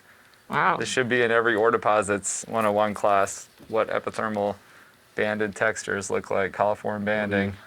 Goro bands in here. Yeah, I love it. And you've got barite crystals that precipitated, and then the little acanthite layer on the barite crystals, and then native silver, and then more acanthite. And then the little wires and filling then in. little wires that are in there. There's Oh, yeah. marcasite, there's tetrahedrite. Can we start the interview, please? I thought we had. No. What? Oh, you mean this isn't what we're here to talk about? What could be more important than epithermal veins? Clearly don't know. Well, Anyways, welcome to Parashon Rare Minerals at Mineral City. good to see Hi you, guys. Bill. Great to see you too. Jättebra. Good. Tack så mycket. Good to see you. Great to see you too. I don't have the Swedish special. That's okay. verbal I'm pretty handshake. rusty these days, but he keeps me on it, so There we Yeah. go. Well, ja, precis. as a fellow mineral nerd, I'm always excited to see what you've got. And now that you're here with your own space at Mineral City, and Thank you. Yeah, it's great to be back here. I'm very fortunate to be back at Mineral City for the second time, and I've got lots of interesting new things I'd love to share with you guys. One of the things which you guys were just looking at as we started are these silver slabs from Creede, Colorado, and these are from a mine called the Bulldog Mountain Mine, which is a really sort of a famous Colorado silver mine. And I was lucky recently to get some wonderful slices of almost pure native silver from this locality. So I had these out at the first show. After I got this collection, and a bunch of people said, "Wow, that's a weird-looking meteorite." And I Really? said, "No, that's actually natural silver." But what's so cool about these is you've got just a little bit of barite and acanthite on the fringe, and basically this would be the central part of one of these amazing, what we call in geology, epithermal veins, where all of this silver precipitated out for whatever reason into this crazy bonanza-grade ore. And I'm sure Peter could elaborate in detail on how and why that happens. And I could, but Brian would probably shoot me. So. and the viewers might roll their eyes too. So we'll skip that for today. But I just love this kind of material. This would have come out in the early 1970s. This part of the mine was called the 67 Stope. And that find is kind of legendary in Colorado that produced these amazing silver specimens. And this was all high graded, obviously. There's legendary stories about miners' wives pulling up in the middle of the night and popping a trunk and loading this kind of stuff in the back and carting it off. But I'm glad they did, because we were able to preserve these amazing specimens that otherwise would have just gotten melted down. That's my kind of grade. Yeah, exactly. When you hit that, that's good grade. Yeah. That's what you make a mine out of. So in the same case, these are all Colorado minerals, are something a little more pretty and conventionally aesthetic. These are fluorapatite crystals from a Colorado pegmatite locality called the Crystal Lode Pegmatite. And this locality has been known for many years, but this is probably, as far as I know, the best material that's ever been found at this locality. These were collected by a friend of mine last summer, and it's in a beautiful part of Colorado, kind of south of Vail in Eagle County. And it's a pegmatite, which is kind of interesting. You don't always see apatite crystals from a pegmatite environment. But this is one of the best ones that came out. Do they have good fluorescence? They do. They have a wonderful kind of peachy fluorescence under short and long wave. And I figured with the apatite being one of the themes of the TGMS this year. And fluorescent being the other. And fluorescent being the other. This was the perfect year to debut these. So this is kind of a special new thing from the state of Colorado. What's amazing too is, that is wild color. Almost the Brazilianite color. The color is really unique, yeah. It's sort of distinctive for this locality. And these are basically always found loose. The pegmatite is fairly deeply weathered and broken up, and the feldspar is altered. So for every one good euhedral crystal like this, you find about 100 shards and pieces of crystals and things. So this is basically the selection of many, many, many pieces of crystals and chunks and things that came out. But yeah, lovely color and really classic prismatic form with these interesting pinacoid and pyramidal modifications going on the terminations. The color like Cerro de Mercado. It's very similar, yeah. Yeah, it's very similar to Cerro de Mercado in Mexico, exactly. And they tend to be gemmier in the cores too, which is kind of Yeah. neat. Did you cut any stones out of them? I have seen these faceted. I haven't cut them myself, but given that so many pieces of crystals are found at this locality that are incomplete, you can actually cut some pretty nice stones out of this. Without having to sacrifice these ones with the great terminations. Yeah, exactly. Without having to sacrifice the big ones. So those are a few kind of new things from Colorado that I thought I'd share with you.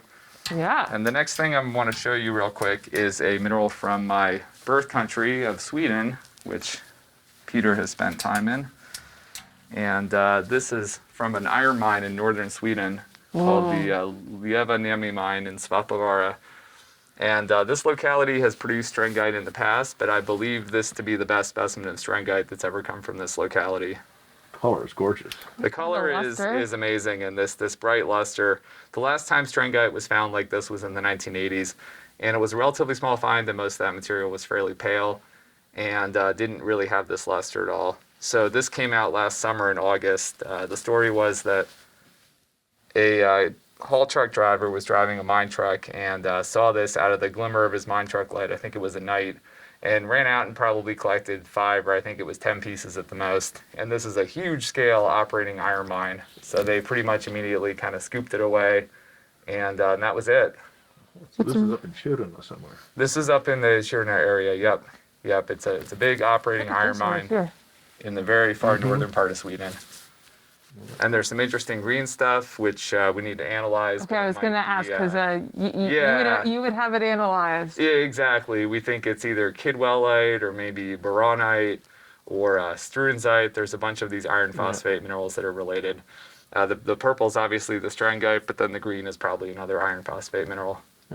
So for me, this kind of thing is sort of the ultimate in a mineral specimen, where you have a rare species that's also beautiful and also from an interesting locality. But this is kind of a neat thing that I want to show real quick as well. This is a gold specimen, and it is quite rich. It's got gold all the way through the piece. But what makes this really neat is this is from the North Island of New Zealand.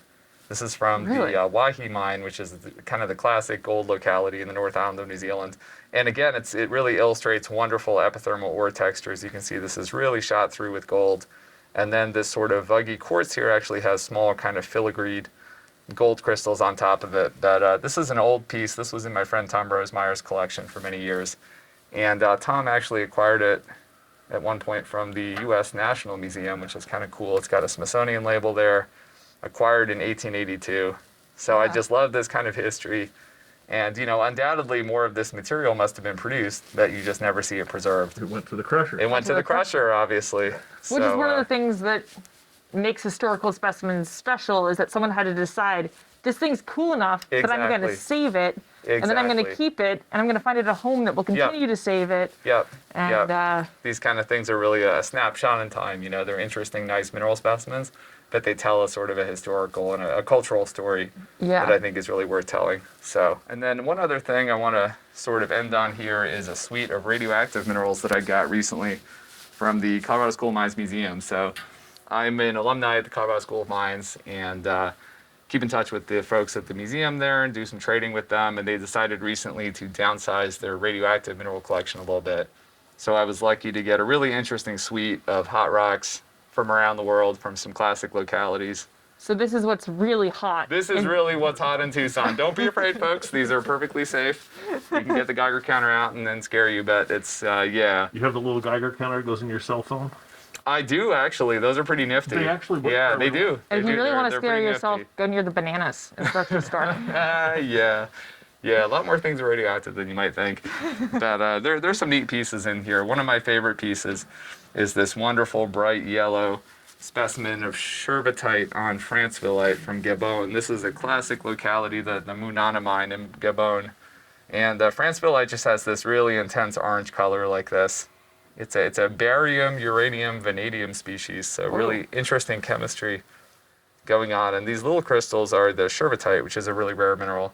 And the yellow is kyanite. And I believe this mine is actually the type locality for all three of these species, which There is you kind go. of cool. That's probably was brought out by Gilbert Gaultier. It very likely was. And Gilbert is one of my heroes in the mineral world. He seems like he was the coolest guy, and I would have loved to gotten to know him when he was around.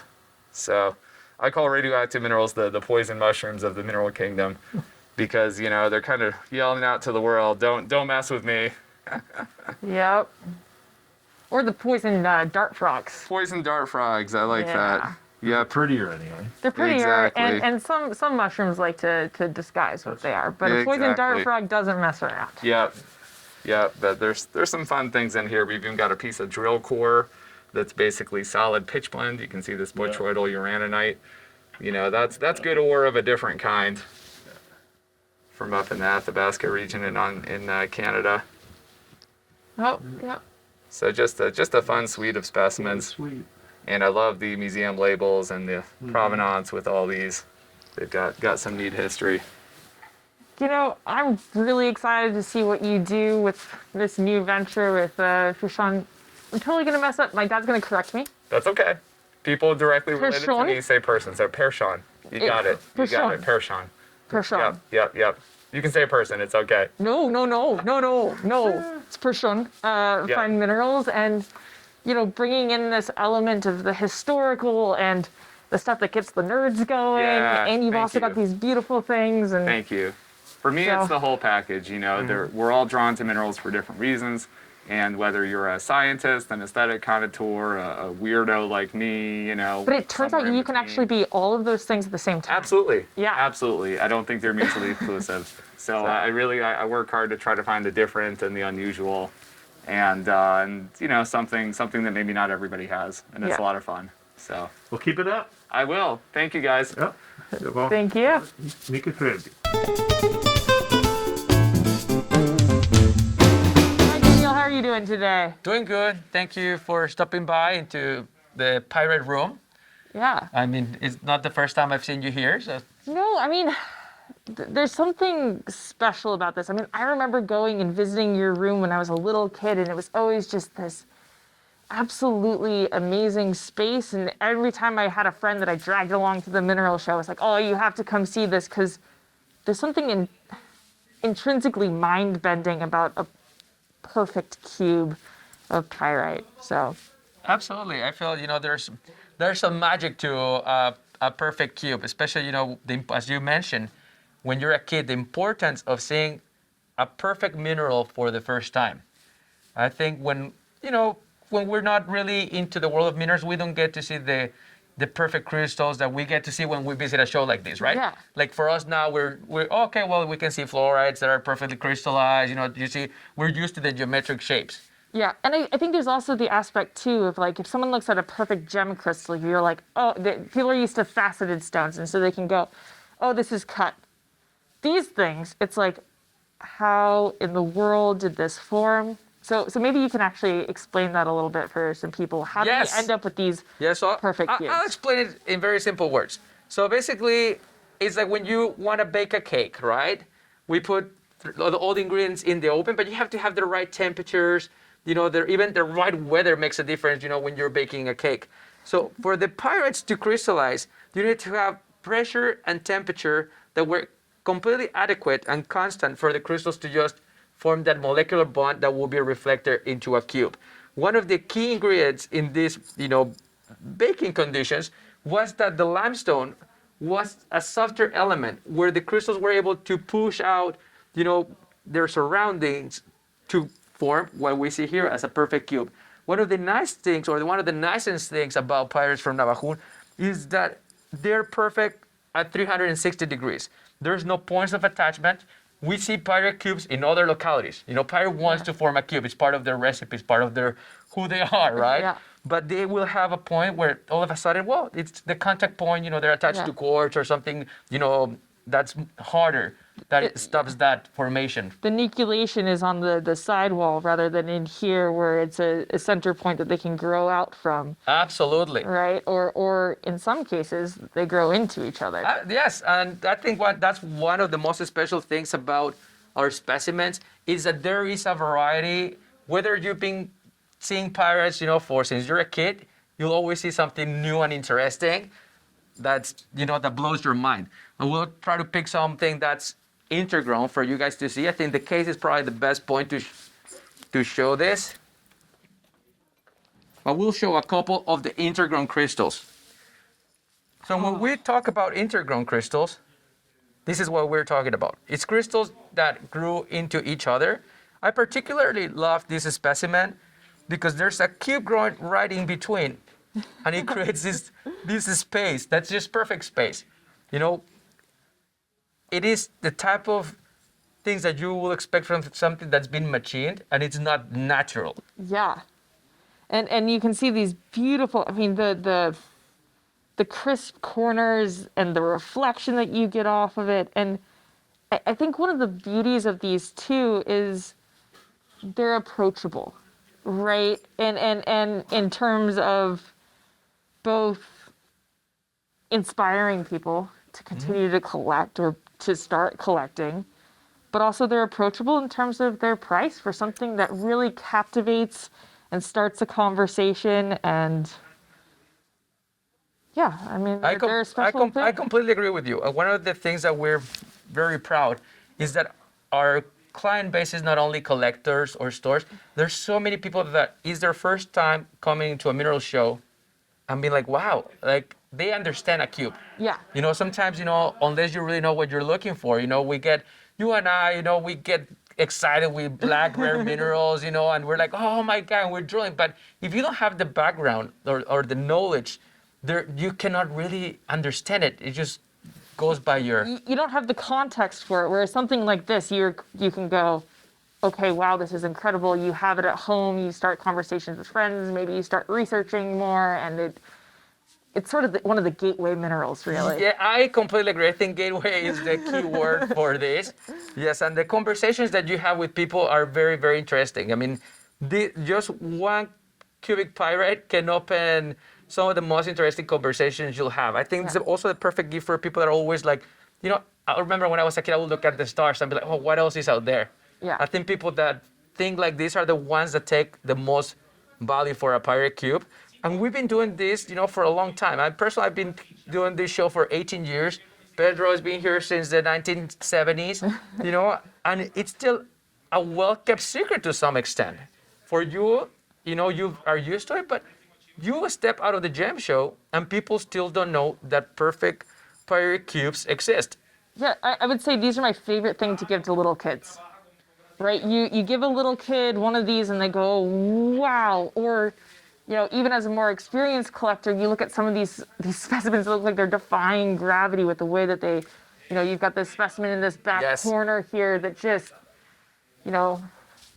sorry, it keeps catching my eye, so I'm going to have to... Yeah, absolutely. Take advantage of this moment. And, you get these, pyrite's a heavy mineral. You can recognize that. And yet here we are with it suspending on itself, and you get these clusters that are somehow heavy yet ethereal. Yes, and I often hear people saying that it looks like modern art. The great thing about it is like, it's 130 million year old modern art. They're really sculptural and approachable and kind of hard not to love in a lot of ways. Yes, and one of the things also we're very proud is that we offer specimens, that are very affordable for kids. And throughout the years, we have specimens that have ended up, in the best collections in the world. Yeah. In, the museums. Every major museum has one of our specimens. I think it's become one of the, staple ones. It's a keystone specimen. It's part of the grab, the capture of people's attention. Yes, you want to start talking about minerals and their forms. Pyrite cube is one of the... The cubic form is the base model of the mineral world crystallization. Yeah. Well, thank you so much, Daniel, for your time and sharing this with us, and hopefully somehow those who haven't run into this before get to check it out and share the joy in these pyrite cubes. Thank you so much for stopping by. It's always really nice to see you and, get to talk about our beautiful pyrite cubes. So if anybody wants to visit us, we're here at Mineral City, Building D, Unit 11. So I appreciate it. Great. Thank you. Good afternoon, Kevin. Great to see you. Great to be back in Tucson, and great to see you guys again. Yeah, well, it looks like you got a nice setup here at Mineral City, and hope you're having a good show. So far, so good. We're so happy to be back. It's nice to have real humans, real mineral collectors, real mineral dealers. It's a very special experience. And so, well, as a real mineral dealer, why don't you show us a few of the wonders you have in your case here? Well, it's a pretty mixed case. This is kind of a case of color, but perhaps one of the most colorful pieces in here, at least from the point of view of mineral collecting, is this laracanite from the classic St. Day area, Wheel Gorland in Cornwall. These are all ancient pieces, and this is a pretty fine, good coverage. And it also has a little bit of the green-colored crystals along with the bright blue. Now, we have not tested these greens. However, some of the greens are in fact a new mineral, and it's very exciting to have both species. So it's something that's on our list to do. But whether they're laracanite or not, the blue is the classic laracanite, and it's a nice coverage and nice classic, and it's something of a color that you don't see very much of in the There's mineral world. no color like laracanite. That blue is just nothing close. Even a Paraíba isn't close. No, it's a special thing, and because they're all so very old, and there is a new discovery in China apparently, but they're very tiny crystals. Wait for that to change. It'll be this big in another 6 months. Well, if that happens, I'll be the first one in line. Yellow tip quartz, which happens to be a crazy little cluster growing on just a little, as tiny as possible connection to a host crystal. And in all this material that's come out from Cabiche in Colombia, this is the only one that I've seen anything close to this composition and arrangement. And people have called it a bonsai tree. And it's gotten photographed several times, and anyway, so just a special and unique arrangement. And To me, it reminds me of one of those pieces of modern art where you look at it and you go, how do they have this thing balanced? Because it looks like it should fall over, and it's hard to believe that, you know, that it's actually able to perch on that little point, but it does. It's almost acrobatic. Oh, this is a piece that caught your eye, Peter, and it's a fairly common mineral. It's a beryl, but it's a true goshenite. There's absolutely no color in it, growing on a contrasting fluorite, and it's one of those minerals that you would imagine that beryl with no color at all should be quite common, but in fact they end up being amazingly hard to find in good quality.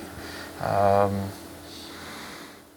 of course, massive white beryl has historically been mistaken for quartz, famously at places like the Harding pegmatite. But one of the reasons I wanted to pull that piece out is because of how colorless it is and how rare it is to see a truly colorless beryl. Yeah.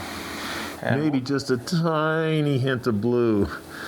Yeah, at the very with top the and right at the very bottom, lighting, and you go. in this light, you can barely, but yeah, it's about as It's close about to as limpid. colorless as I've ever seen. Yeah.